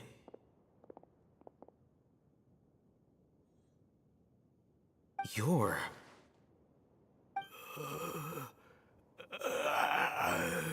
He can't speak, and his eyes are unfocused. But he looks too young to be anyone's grandfather. Also, why is he the only one here? Didn't expect to see him here. You know him? He's Razak, a senior of mine at the academia. He's a scholar too? Is he the kind that holes up in a forest and mumbles stuff about training? No. And that's the problem. Razak was never involved in any of those things. He never trained in the forest, let alone reach Satyavada life. Leaving that question aside for the moment, him being here alone means that we might be too late. Looks like they've already taken everyone away. For whatever reason, they left Razak here. Perhaps they simply didn't have time to come back for him. There are drag marks on the ground. They're clearer by the doorway. Someone was forcefully drawing a cart that was loaded with something heavy. Loaded with people? That is one possibility. It looks like they were in a hurry, as if they were afraid of being caught. In their haste, they failed to notice Razak hiding in a corner. The symptoms are identical. Looks like we found living proof. Huh? Why do you say that? Allow me to jog your memory. Recall your time at Port Ormos. Don't you think his symptoms look familiar? Oh yeah.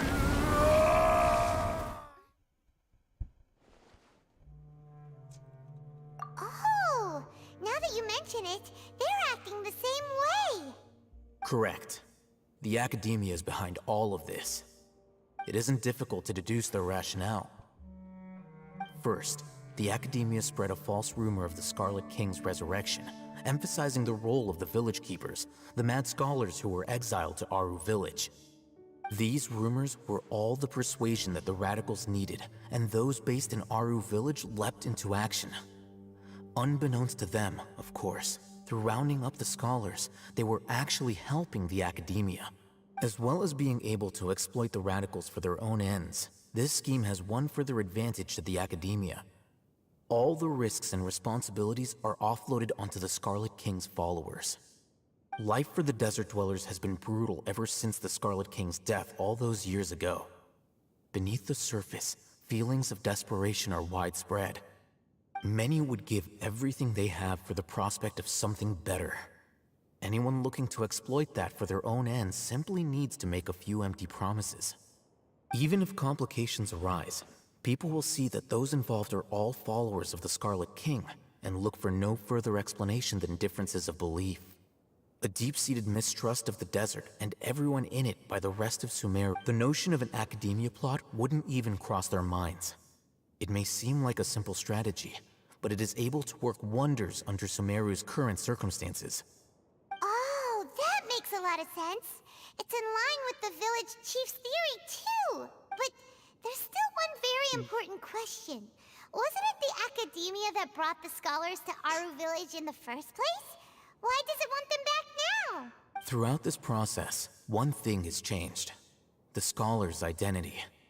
First, they were scholars. Then, they became lunatics. After that, they were exiles. And finally, they become missing persons.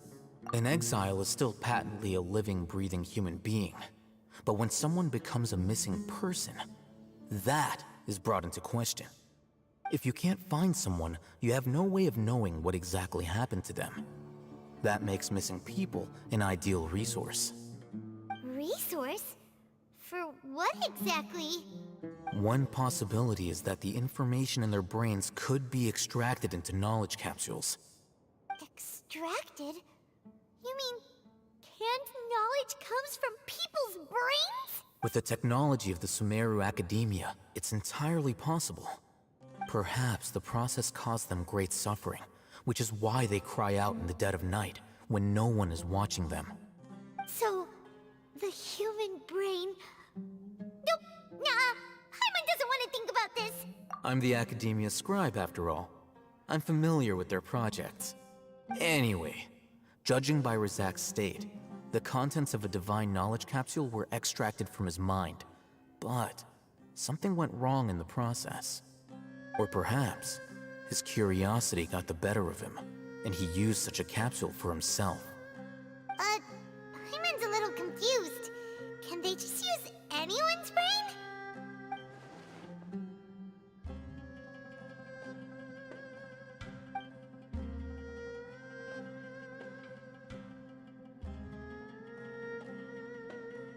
The look on your face tells me you've realized the answer.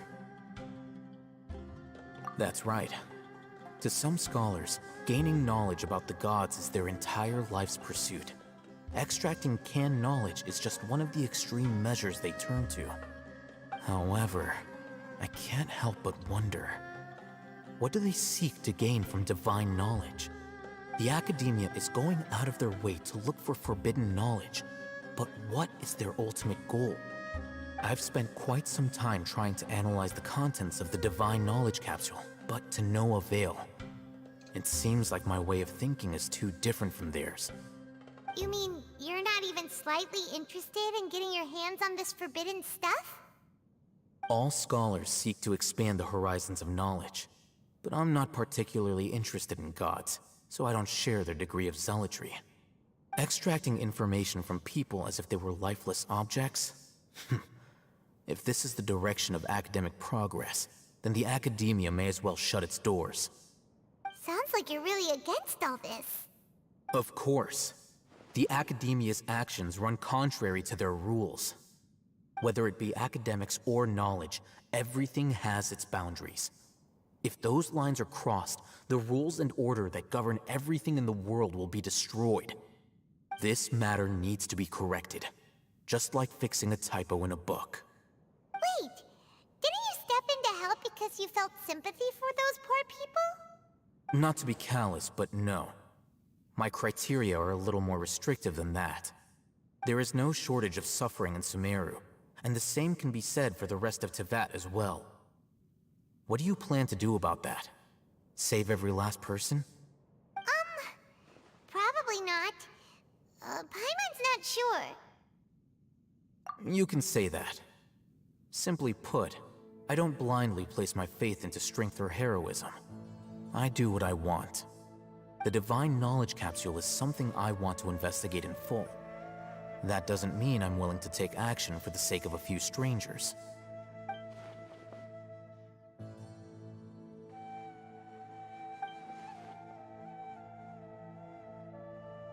Paimon's been wanting to say this for a while. There are a lot of bad guys in the Academia, but you're not one of them. You're their weirdo. You're probably right. Though I must say, I quite enjoy this feeling of being the odd one out. Uniqueness is also an asset, is it not? Wow, that's a great way to think about it. Paimon's really impressed. If only Miss Shani had a similar mindset, her life would definitely be a lot easier. I'm just a more likable person than her in general. There's nothing more to it than that.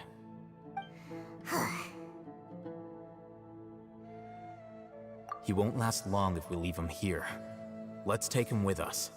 We'll work out our next step after we return to Aru Village.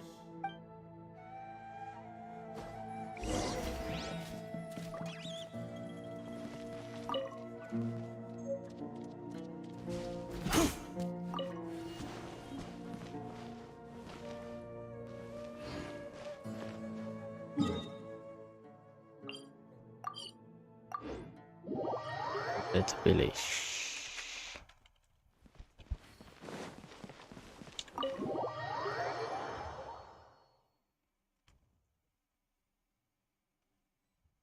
We're back!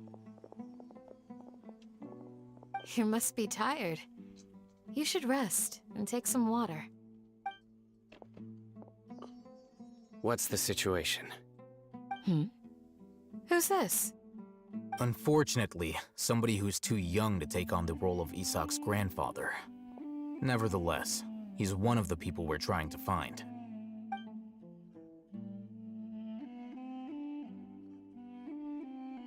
So, at one point in time, the abandoned Elazar Hospital served as the Academia's site for extracting divine cant knowledge. Yep, pretty much. Their plan must have been implemented at some point before we arrived at Aru Village, since divine cant knowledge has been in circulation for a while now. Yet, they fled once we were headed to the village, almost as if they knew we were on their trail. Yeah, why is that? We may have a mole in our midst. One of us could be secretly revealing our whereabouts to the Academia. Huh? Are our friendships that shallow? Looks like none of you have realized wherein lies the issue. Sino, you're the reason why they can predict our movements. Wait, what's that supposed to mean? Choose your next words very carefully. It is simply a logical inference. I have my reasons. So what you're saying is, Sino's the mole. Interesting. And here I thought you were the most suspicious one, Al-Haytham, since you were always acting alone. I know. You have a point. But I realized something as we were returning from the hospital. Sino isn't like any of us. What are you trying to say? Do you still remember who you are, General Mahamatra? As a Matra, you are no doubt privy to certain kinds of information. Before you can take action against someone, you are required to have all the facts available, including the less than savory details. Simply put, the Academia has traditionally allowed you access to a wealth of sensitive information. Knowing their modus operandi, wouldn't you expect them to take precautions against you? If you want to raise a vicious wolf, you need to make sure that you can avoid its bite. The Academia is monitoring me? It's not that simple. The Academia has eyes all over Sumeru, but they have a special protocol for dealing with you. Every so often comes a Nyagarbaha Day. On this day, the Academia enters new information into the Akasha through knowledge capsules. I remember seeing the thick notebook next to the control panel once. Its contents were all about the General Mahamatra. You're saying that the Academia entered my information into the Akasha too? But what's the point in doing that? My actions aren't important enough to be added into the Akasha. The Akasha is capable of computation. The Akasha's algorithms are entirely capable of predicting your movements using the data entered. When you would depart, the route you would follow, your destination. It knew all of this. It predicted my every move. The Academia has been watching you longer than you think. So that's how it is. Sino adheres to his principles so strongly that he's actually a thorn in their side. Tenacity of will and steadfast faith are worthless to the Academia. They need scholars who are easily pliable and mindlessly go after anything they can profit from. Sino, don't take it to heart. This just proves how much of a trustworthy ally you are. They escaped because of me. Don't blame yourself. It's not like any of us would have known. I have an idea. If they predicted my movements, then I might be able to guess where they went. Whoa, you bounced back fast. There is always an opportunity for safety after danger passes. Oh, so that's how it is! Paimon gets it now! If the Academia is trying to avoid Sino, then the safest place would be... Yep, that's right! They'll want to proceed in the direction opposite of where I'm going.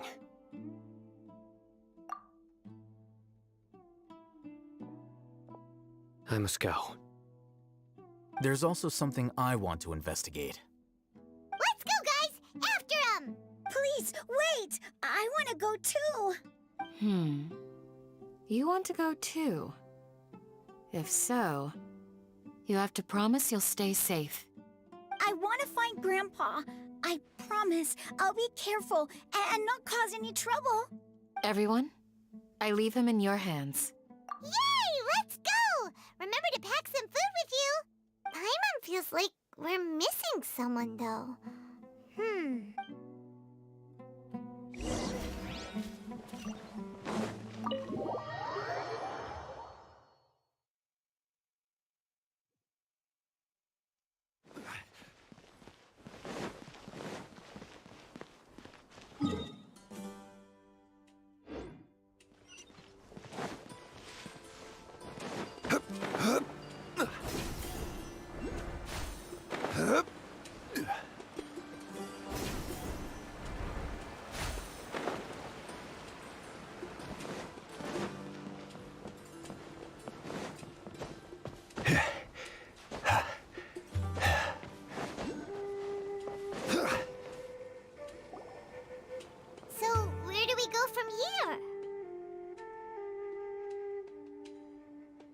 Yes.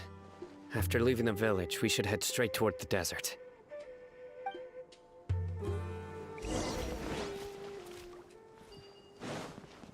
I know the desert like the back of my hand. Is that because you play here a lot? Yep. One time, Grandpa almost got lost in the desert, but I was the one who brought him back.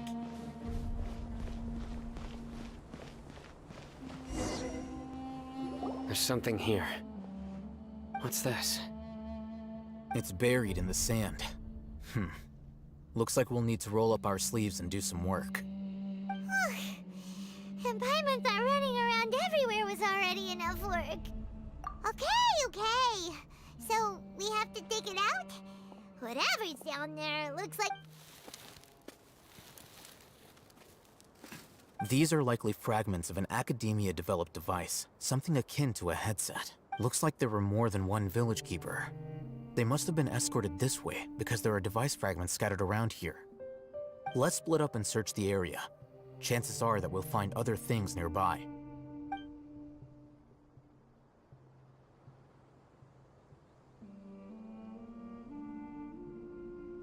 Is this what we're searching for? It looks kind of scary.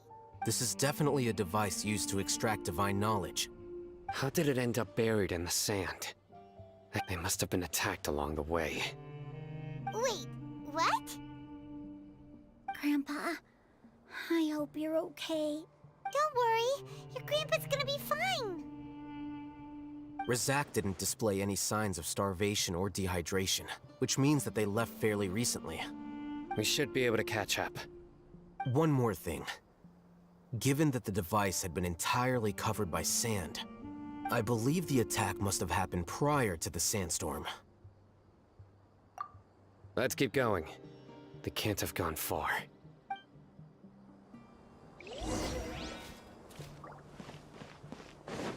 But running on sand is so tiring.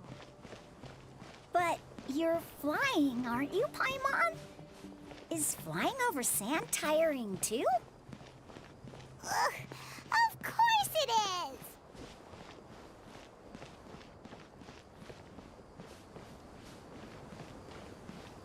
Voices, over there.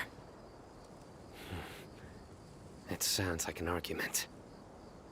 Whoa, you have really good ears. Don't get any closer. They'll notice us.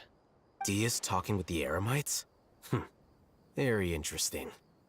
Let's listen in. If you had informed me sooner, there'd be plenty of room for us to... You're one of us. We would never lie. Scholars. You don't know as much as I do. Need me to... I knew it. That's our Dia. Dia? Why would you... Dia!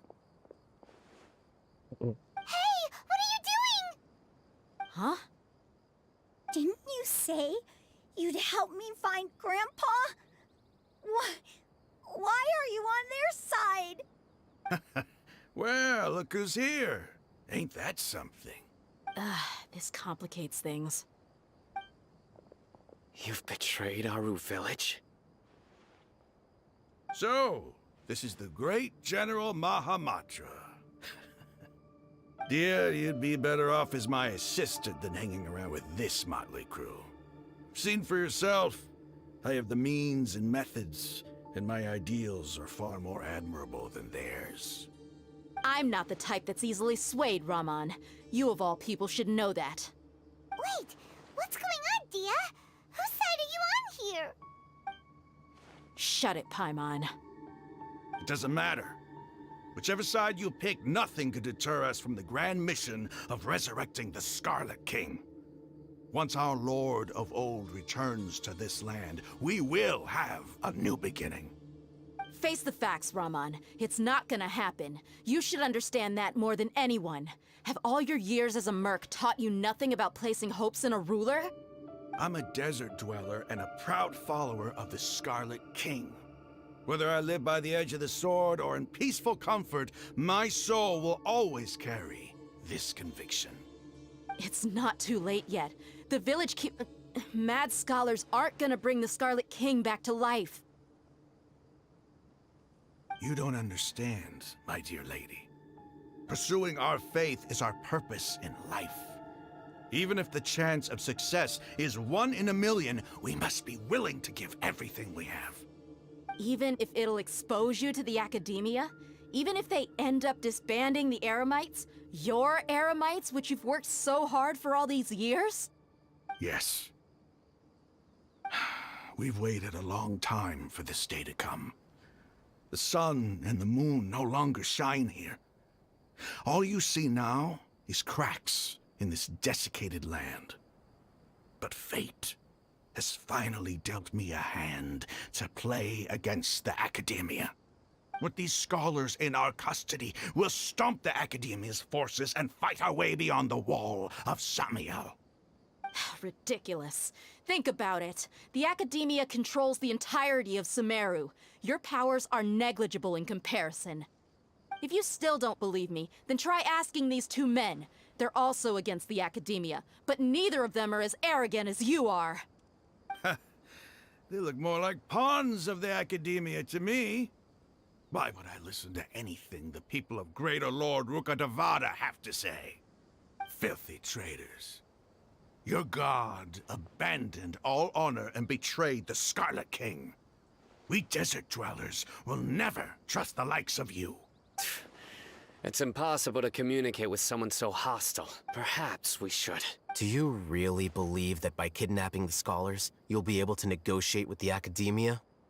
These people have no value as bargaining chips. But I could be persuaded to take their place as your next hostage. These scholars were exiled from the academia. I, on the other hand, am their current scribe, and will be a much greater asset to you. Wait, you can't be serious. So, you want to trade places with the hostages, do you? Precisely. Any wise person would gladly accept my offer. What are you thinking? What if they decide to kill you instead? Well, that would be bad luck for me. However, I'd get the chance to observe the scholars, perhaps even find out the truth. Think you can talk me over with that confident look of yours? I'm not trying to persuade you. You are the scribe. What do you have against the academia? Not all desert dwellers believe in the Scarlet King, and the same applies to the academia. Why must all knowledge seekers approve of the academia's way of doing things? You academia scum. Every last one of you is nothing but a hypocrite, just like everyone else on the other side of that wall. I've made myself clear enough. I won't listen to another word from the Dendro Archon's people. Not so fast. I'll hate them. Do you stand by everything you just said? I never make empty promises. You know you're making a dangerous decision, right? I do. Good. Raman, hear me out. These people are my friends. Maybe you can't take the followers of the Dendro Archon at their word, but what about me? Do you trust me? We've known each other for years. Of course I do. In that case, I'm willing to vouch for their honesty with my right arm. Come on, Raman, don't be a coward. If you're serious about taking on the academia, you need to steel yourself. You can't be afraid. An arm from the Flame Mane. You've piqued my interest. But what if you refuse to oblige? What should I do then? No one's a fool here, Dia. We're mercs. And mercs don't tend to live long unless they have their wits about them. You're not wrong, but this is different. I promised my friends that we'd bring back the village keepers together. Let's do it right here, then. Give me your right arm as proof of your resolve. Don't listen to him! He's not even trying to negotiate! He just wants to make things more difficult! That's fine. Are you crazy? We came here to save lives. One arm for that many people is still a pretty good deal, if you ask me.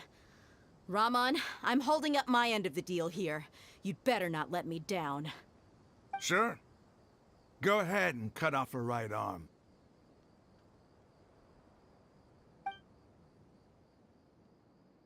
No! Dia! What are you gonna do? Think of something! You don't have to go this far. That's not for you to decide.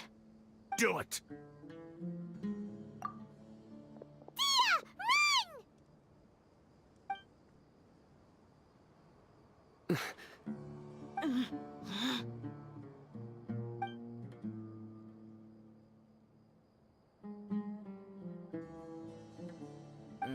Stop!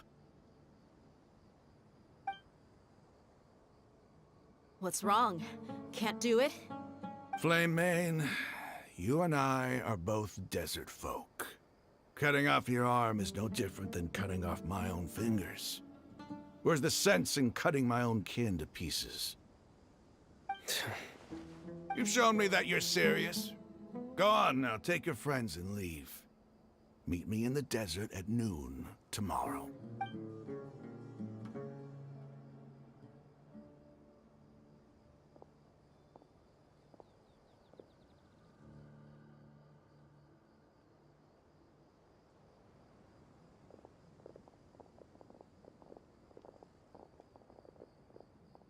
Phew.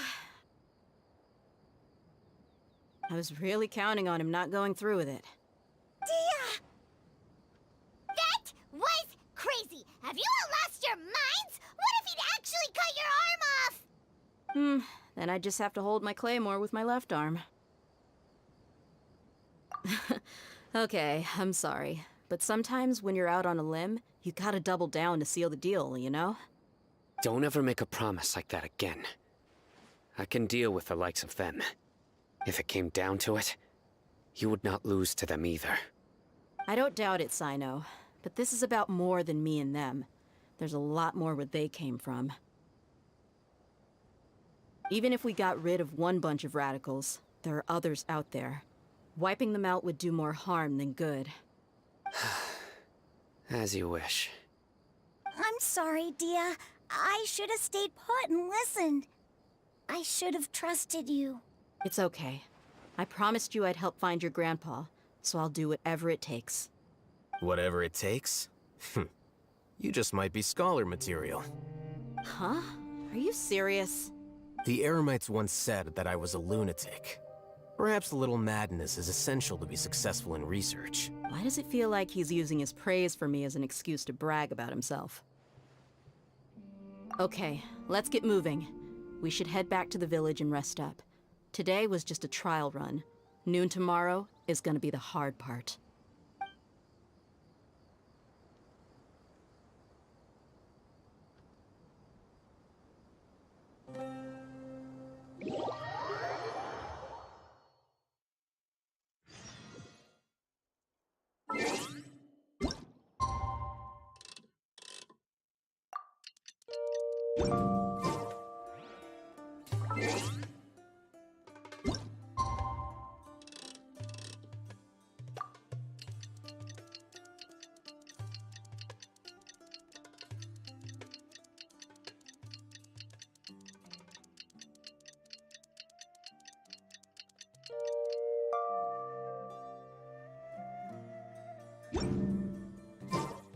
Every journey has its final day. Don't rush.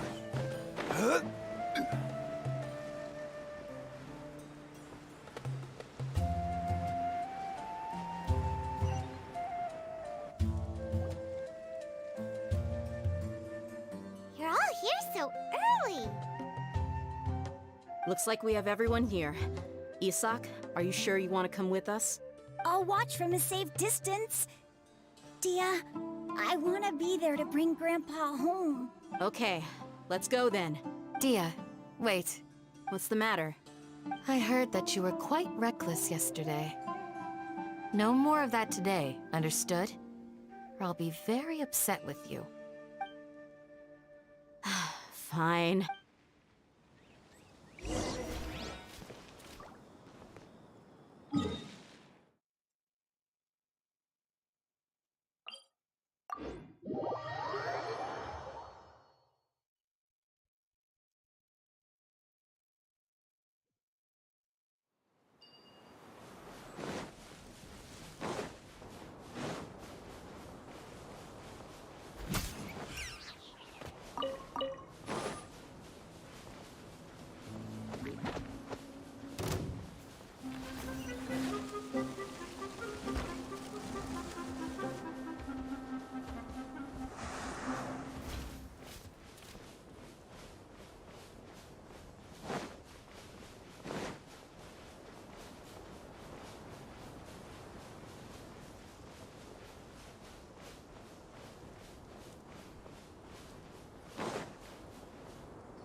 Huh. They got here before us. Uh-oh. Is it because Paimon overslept by 5 minutes and held everyone up? Is everything ready? Absolutely. Although, you brought fewer people than I imagined. Bring him over.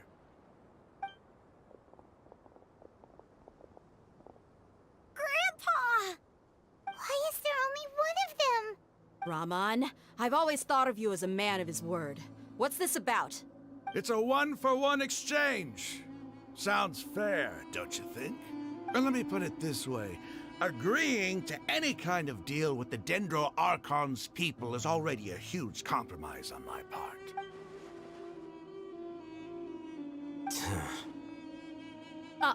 You stay right there!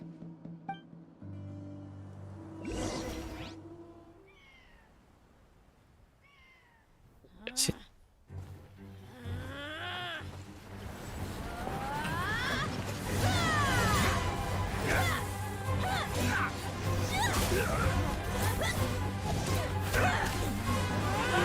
Playmate! What do you think you're doing? Grandpa!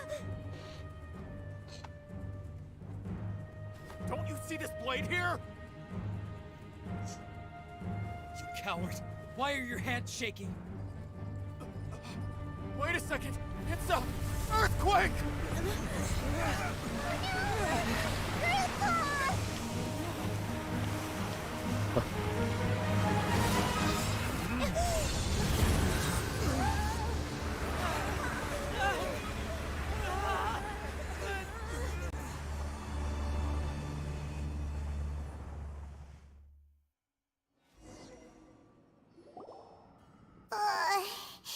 Paimon's dizzy.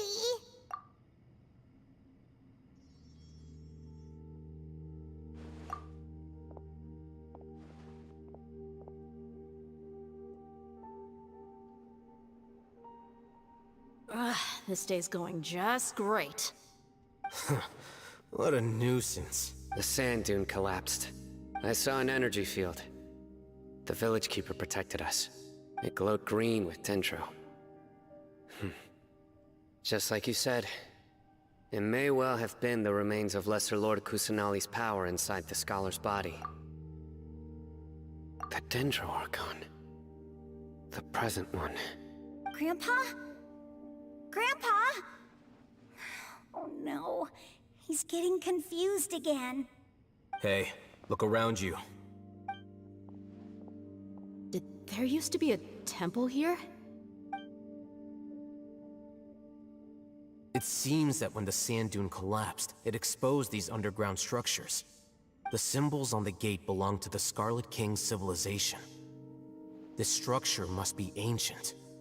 Over time, the sandstorms completely buried it and left it in the state we see now. It could have been an underground palace in the distant past. Oh, a miracle. Praise the Scarlet King! What's he doing here?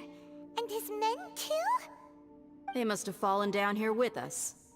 Pretty lucky if you ask me. Most of them seem in really bad shape. Except for him. He got off lightly. Mind your head. No, this isn't the time for conflict. Our exalted lord has shown us the way to his sacred palace. He's not actually gonna go in there, is he? As it happens, I want to take a look inside too. What are you doing? Don't you think it's curious? 1 minute, Lesser Lord Kusanali's power protects us from harm, and the next, remnants of the Scarlet King's civilization appear. 2 major deities are vying to showcase their power to us. It would be a shame not to witness them both. Paimon thought you weren't interested in gods. Indeed. In my view, gods are just a higher form of living being, or creature, you could say. New discoveries are always worth investigating. Whether they have anything to do with gods is neither here nor there. Raman, what are you gonna do about your men? I'll just let them lay here. The Scarlet King will take care of his people. Right now, I'm going inside.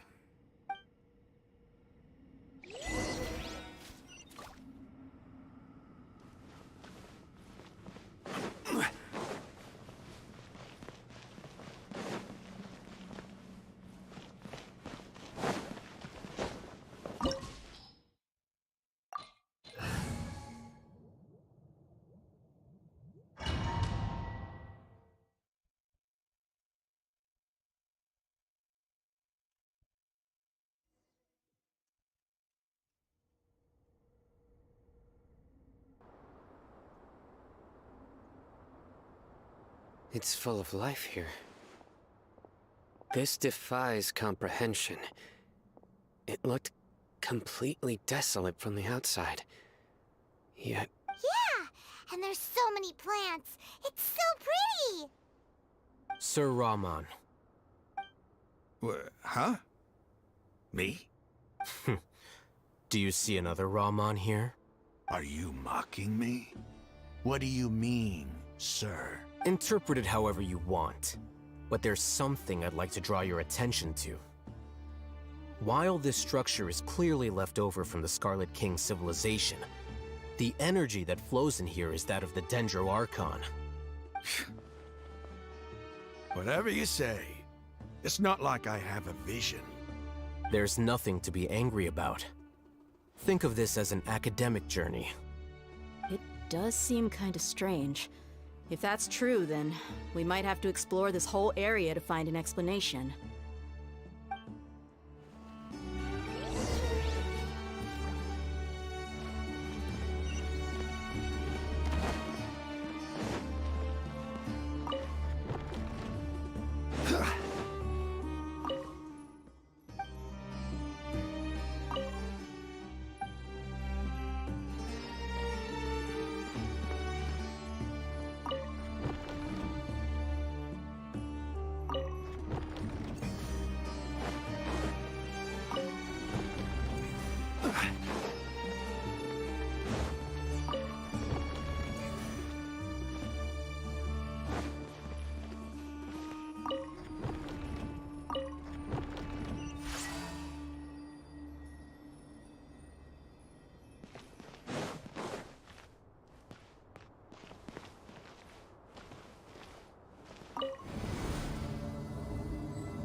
Solidify! Into the wind! Whirling snow! Ah!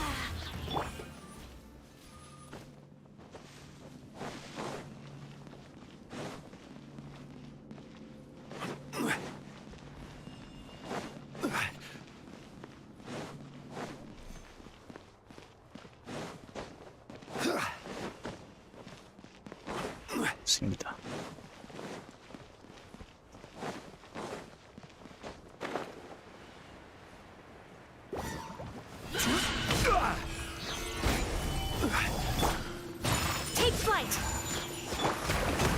wind knows me.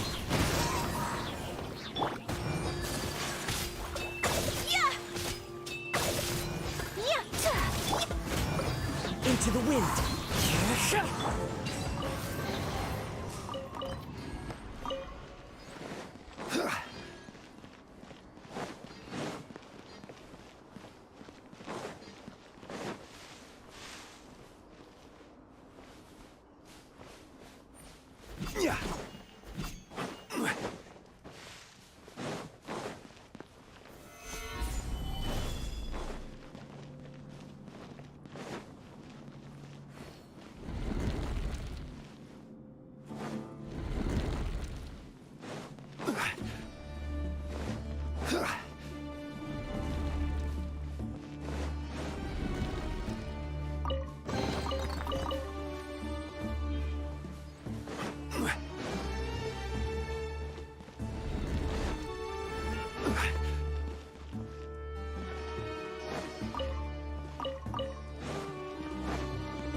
Stabilize! The wind knows me. My apologies.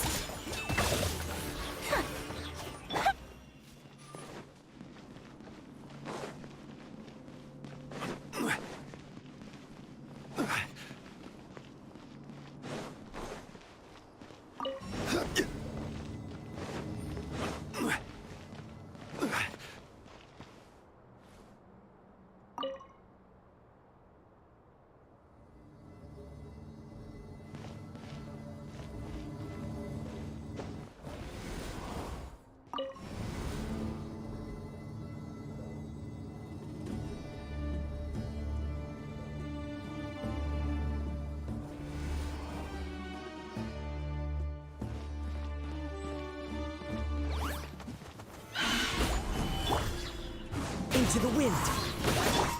Take flight. I will have order.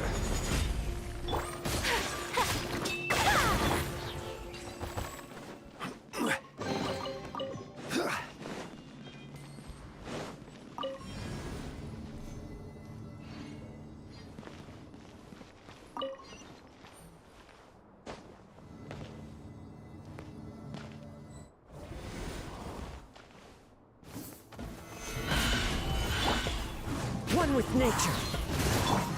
Whirling snow.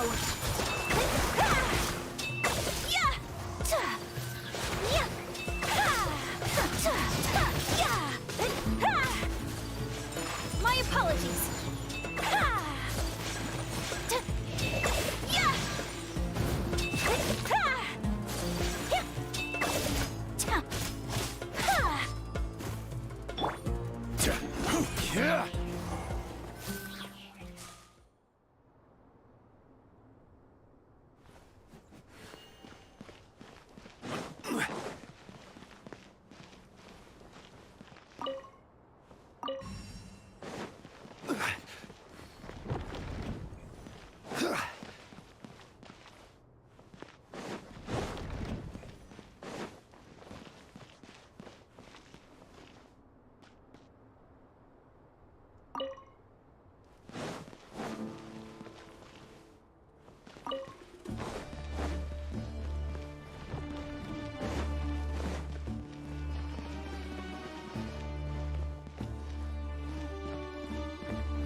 That's a sight to see. The Scarlet King's splendor surrounds us. There's so much vegetation here. It's different than what I expected. Sure are a lot of plants for a desert. That's what I call divine providence of the Scarlet King.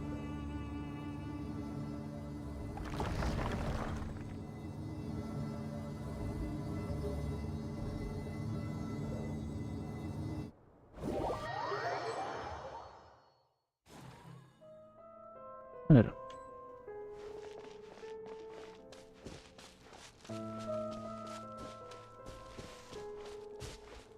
It's getting brighter. Oh, it looks so beautiful.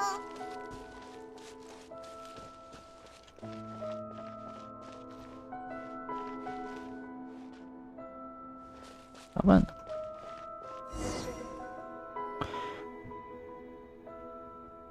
Wait. What's that?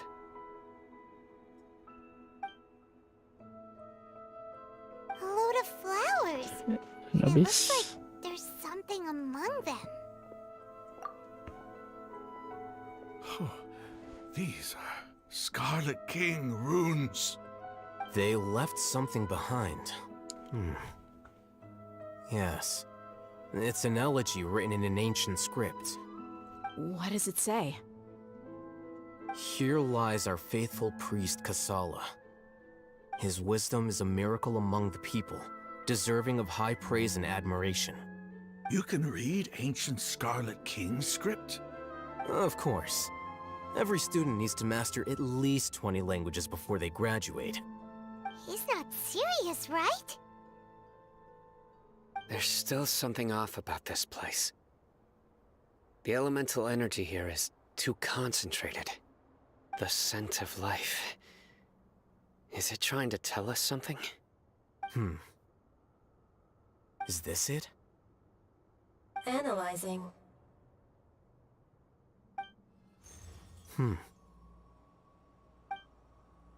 There seems to be a hidden message among these skeletal remains. Excellent. There's a device from the Scarlet King's civilization in this gravesite. I'll transmit the information over and project it for everyone to see. Isn't sharing knowledge against the Academia's rules? Yes. However, under the circumstances, I'd prefer you to see this for yourself. You'll understand after watching it.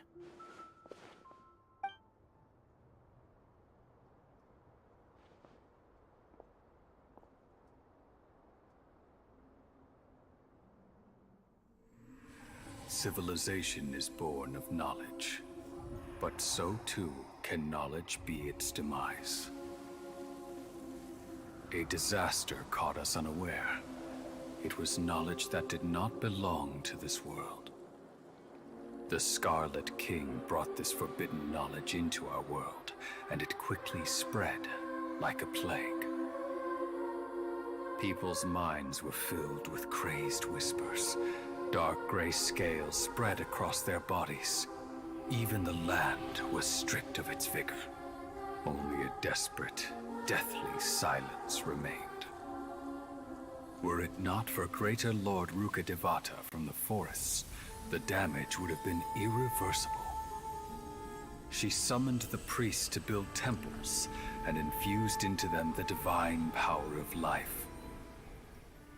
The disaster was miraculously tempered, and the embers of our civilization were preserved in Aru village. Alas, the miracle could not last. As long as forbidden knowledge continued to exist, it would forever blight this world.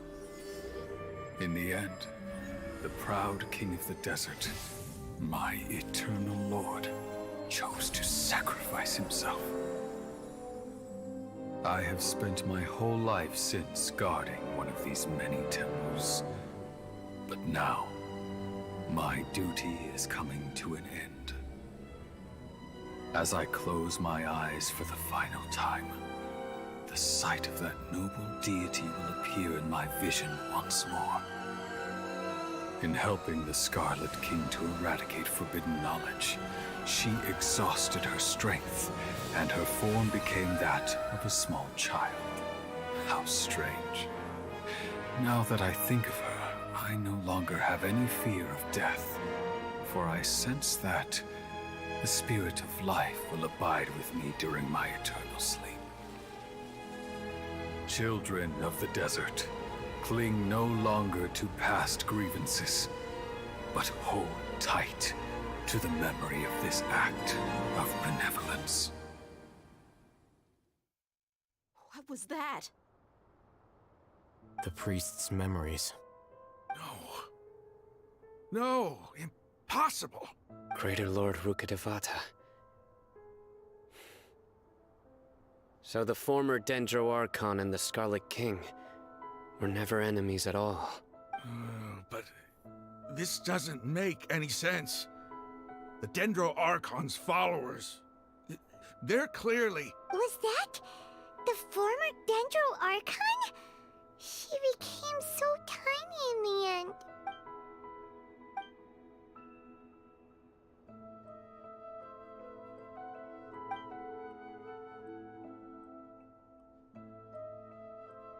You might be distrustful of the Akasha, but there's no reason for you to doubt the Scarlet King's technology. You've just witnessed his priest's last words. I've never heard about any of this before. The surviving followers of the Scarlet King all gathered in Aru village. Our god did not make mistakes. We refused to believe any of the rumors. The Scarlet King's death, the all but total annihilation of our civilization. It was all Greater Lord Rukkhadevata's doing. We saw her as nothing more than a traitor, who stabbed us in the back in our moment of crisis. Just like us humans. Fighting, feuding, double-crossing each other to survive in the desert. You were blinded by your prejudice.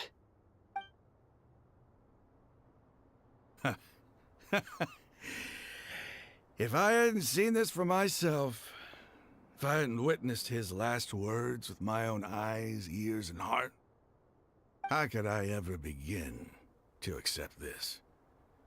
The truth is so far from what I've always known. Am I really supposed to believe that after all these years, all this time seeking revenge, suddenly now my enemy is my savior? Raman, that's enough. Give it a rest. You're starting to make a fool of yourself. Dia, tell me, my Aramites and I, what are we even fighting for?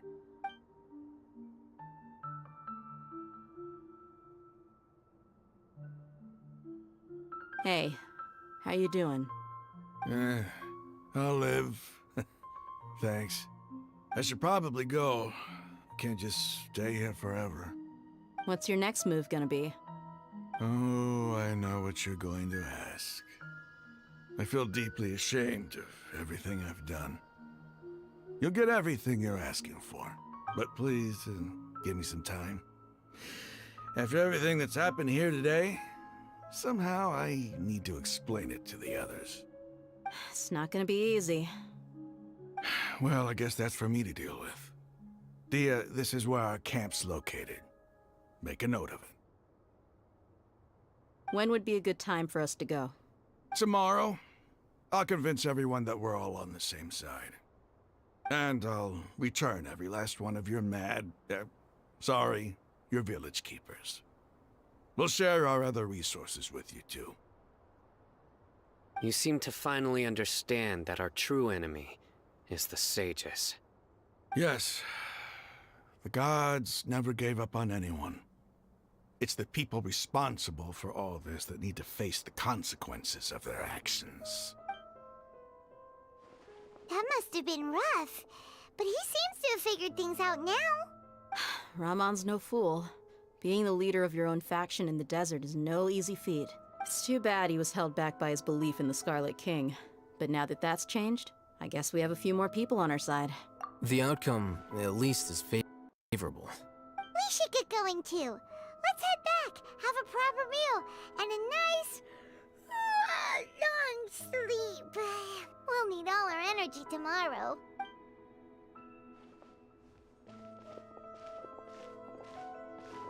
Hmm. Sino, we're leaving! stop yelling.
Raman, we're here. Everything's been arranged. Someone will bring the village keepers back to Aru village shortly. I guess all I can say now is thanks for agreeing to help.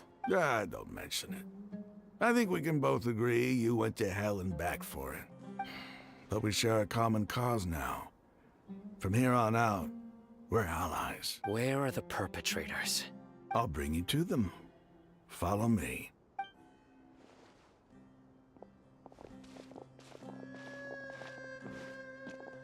So these are the people who kidnapped the village keepers.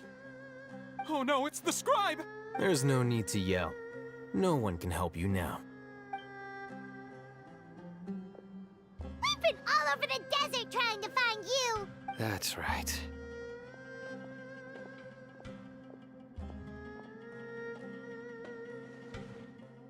General Mahamatra? No, no! Make it quick, please! Swift and painless! Whoa. The moment they set eyes on Sino, they turn pale like they've seen a ghost! You should have known that I would be coming for you. Wait, we were just following orders. You know what I'm talking about, right? There's no way we could have done all this by ourselves. No, not Sino. He's gonna tear us limb from limb. I could do worse. Please have mercy. Start talking. Otherwise, I'll have to resort to other methods. So, your superiors have kept you quite busy recently. Why? What are they trying to accomplish? They, wanted to extract canned knowledge.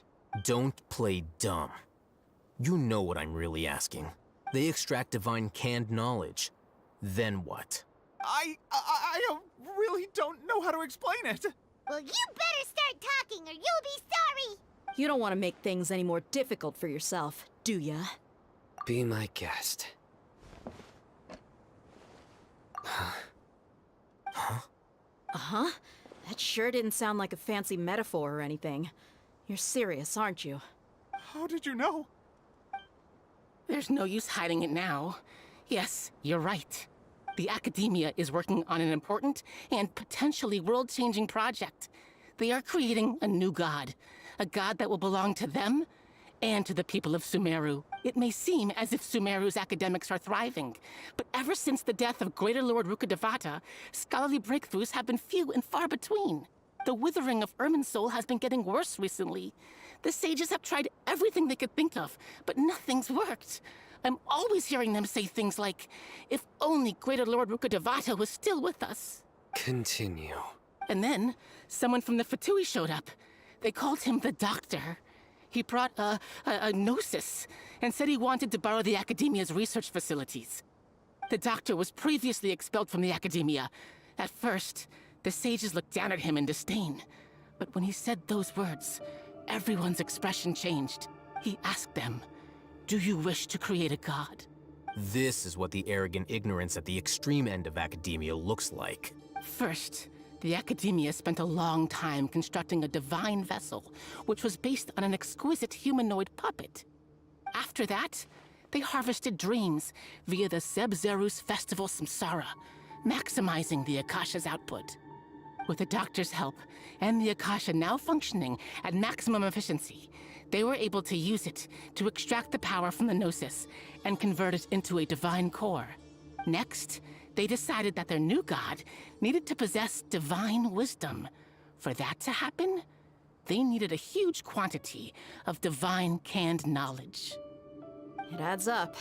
But how do you determine whether the knowledge extracted is of divine origin? Call it an educated guess? The academia has been trying to figure out the exact source of the scholar's madness for centuries, but to no avail. Nobody can explain the cause of this phenomenon. Surely you can see what that implies, Scribe Alhaitham. If it's knowledge no mortal can comprehend, then it must be something only gods are able to decipher. In other words, it's the source of the God of Wisdom's omniscience and omnipotence.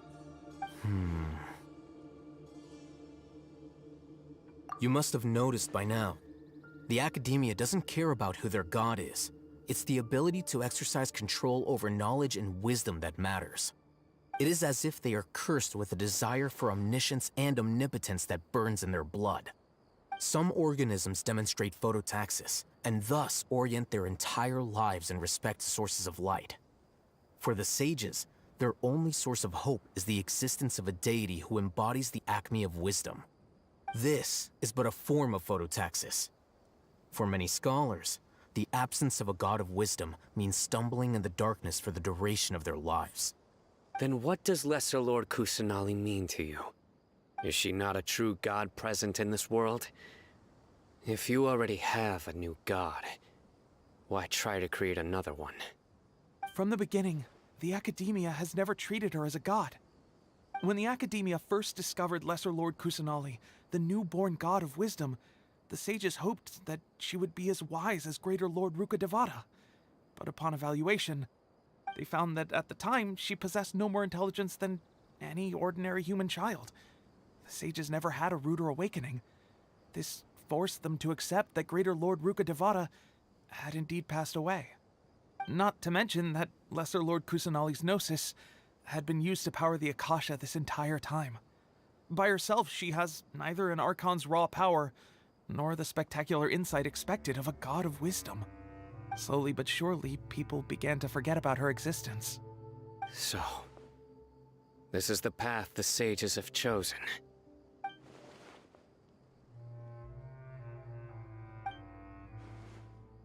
All right, let's try to keep our cool. If everyone's in a bad mood, then let's change up our scenery.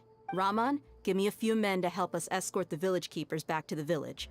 And these two scholars, they're coming too. Sure, as you wish.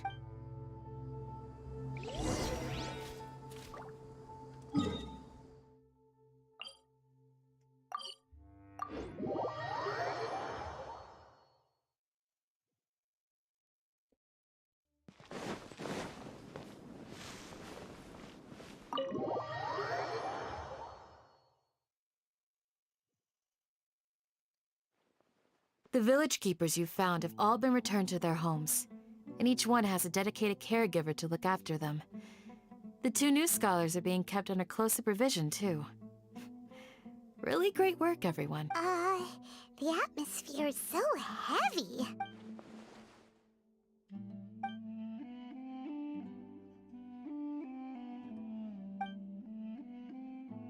Hey! Say something! Stop spacing out! Come on, is there nothing left to talk about? In that case, let's all get some water and try to think about something else. Or I can go fetch some snacks. Oh! Paimon's so coming with you! Do you have any plans, Traveler? Gods above, you're not talking about work, are you? So you were still withholding some information?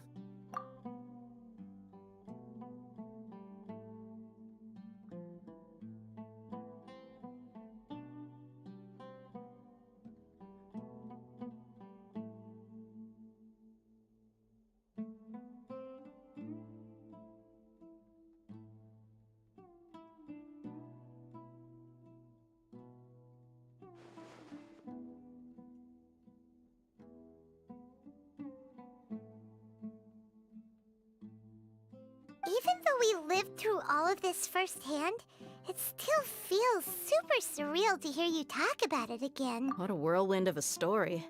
I felt like I was holding my breath the whole time. It seems like there will be more issues to face in the days ahead than I'd anticipated. Still, now's a good time to make our next move. Now that Ramon's joined us, we'll be an even stronger team. It's time to make a plan. Indeed. These events are a flagrant transgression of the rules in every sense. We cannot allow it to continue. So, everyone. Crush the sages and rescue our god. That is our ultimate goal. Well, let's brainstorm a little more about what other resources we can draw on. The next time we gather here, we must have a solid plan. Yep, it'll work out for sure.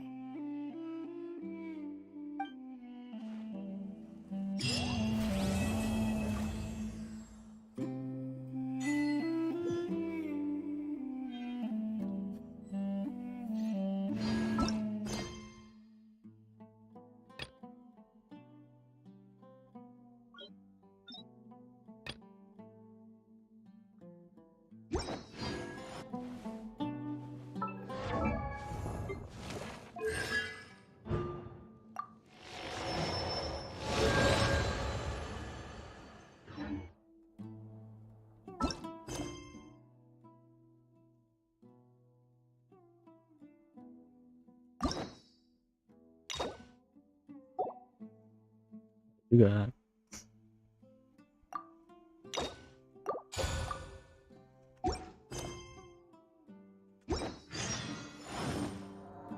Dan selamat pagi Mukorachi.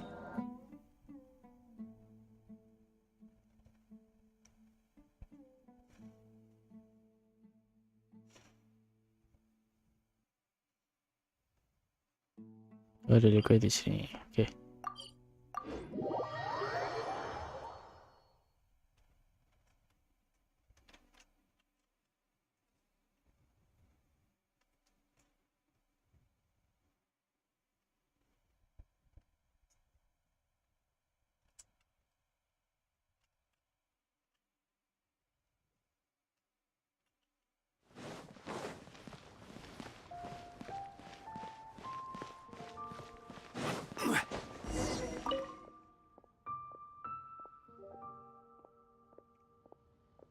Oh iya, makasih udah mampir.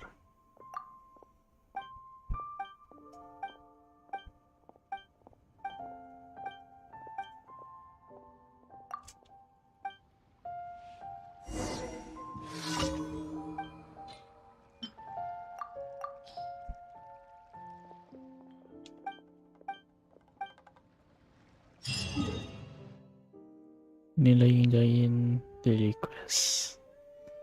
Sebentar lagi mau tidur.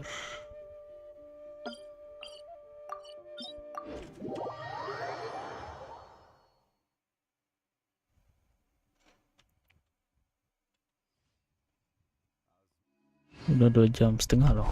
Boleh.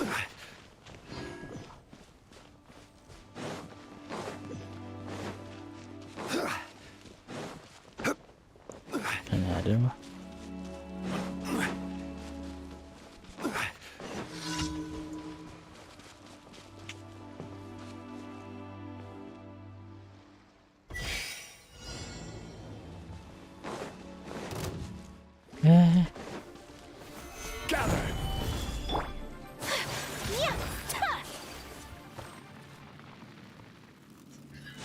Ya, makasih udah subs.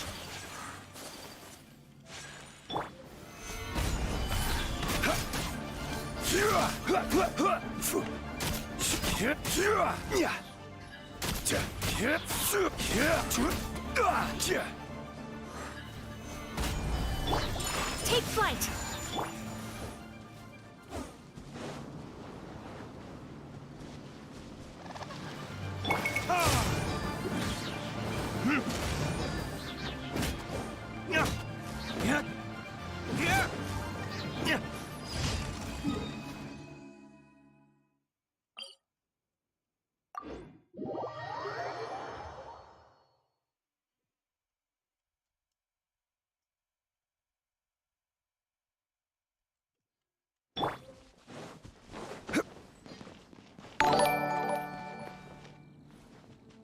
Itu mau masuk Mukorachi, thank you for the subs.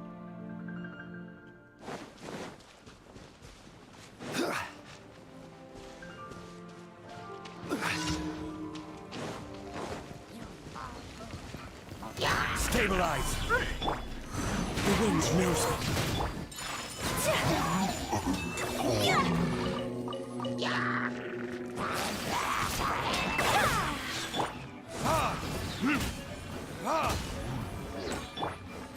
Whirling snow!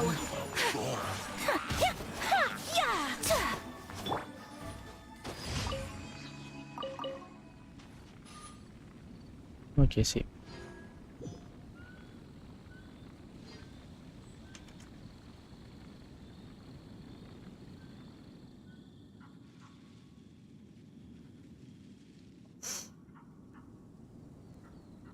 Lu là apa?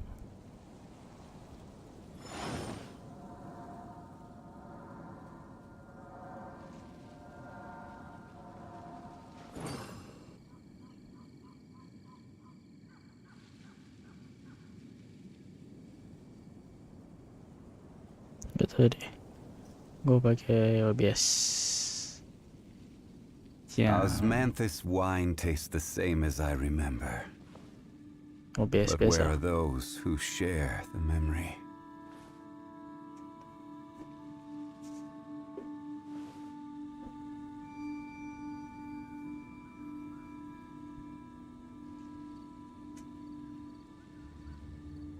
Delay 5 detik. 5 detikan lah.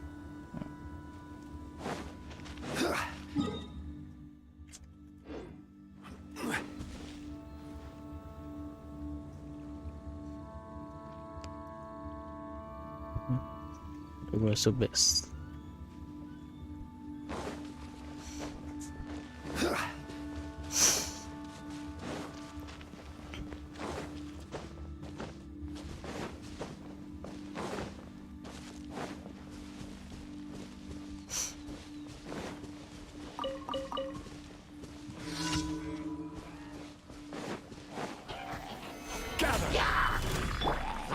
One with nature.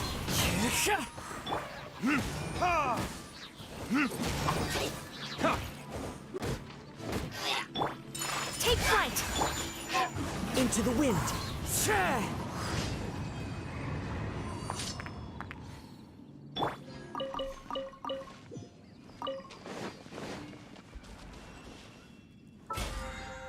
Free to play kah? Ya.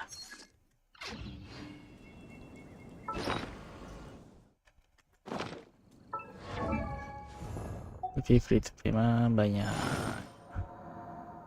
Ni ya, saya start 2, 3, 4, 5, 6, 7, 8, 9. Ya 10 lah. Where do you want to go next?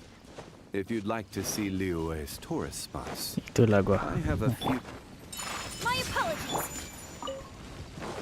Time to go.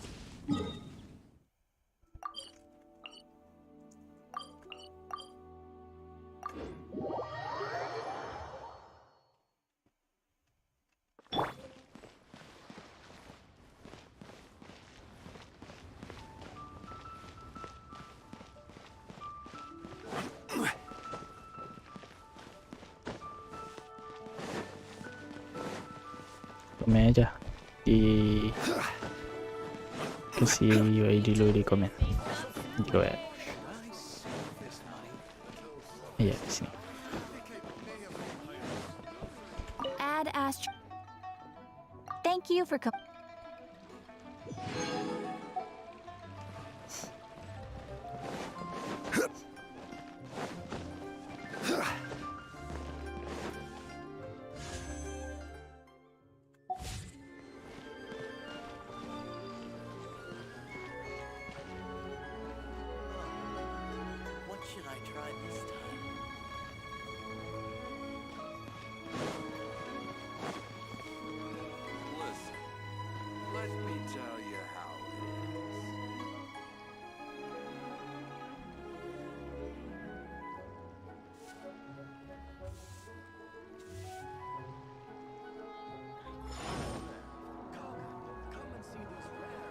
Oke, ya udah.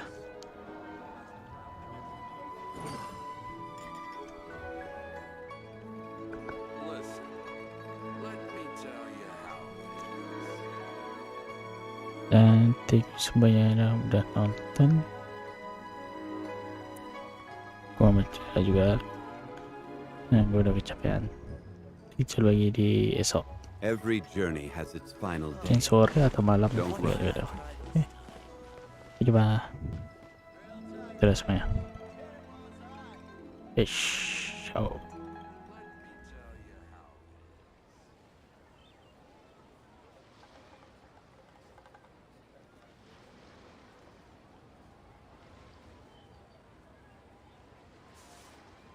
Osmanthus wine tastes the same as I remember. But where are those who share the memory?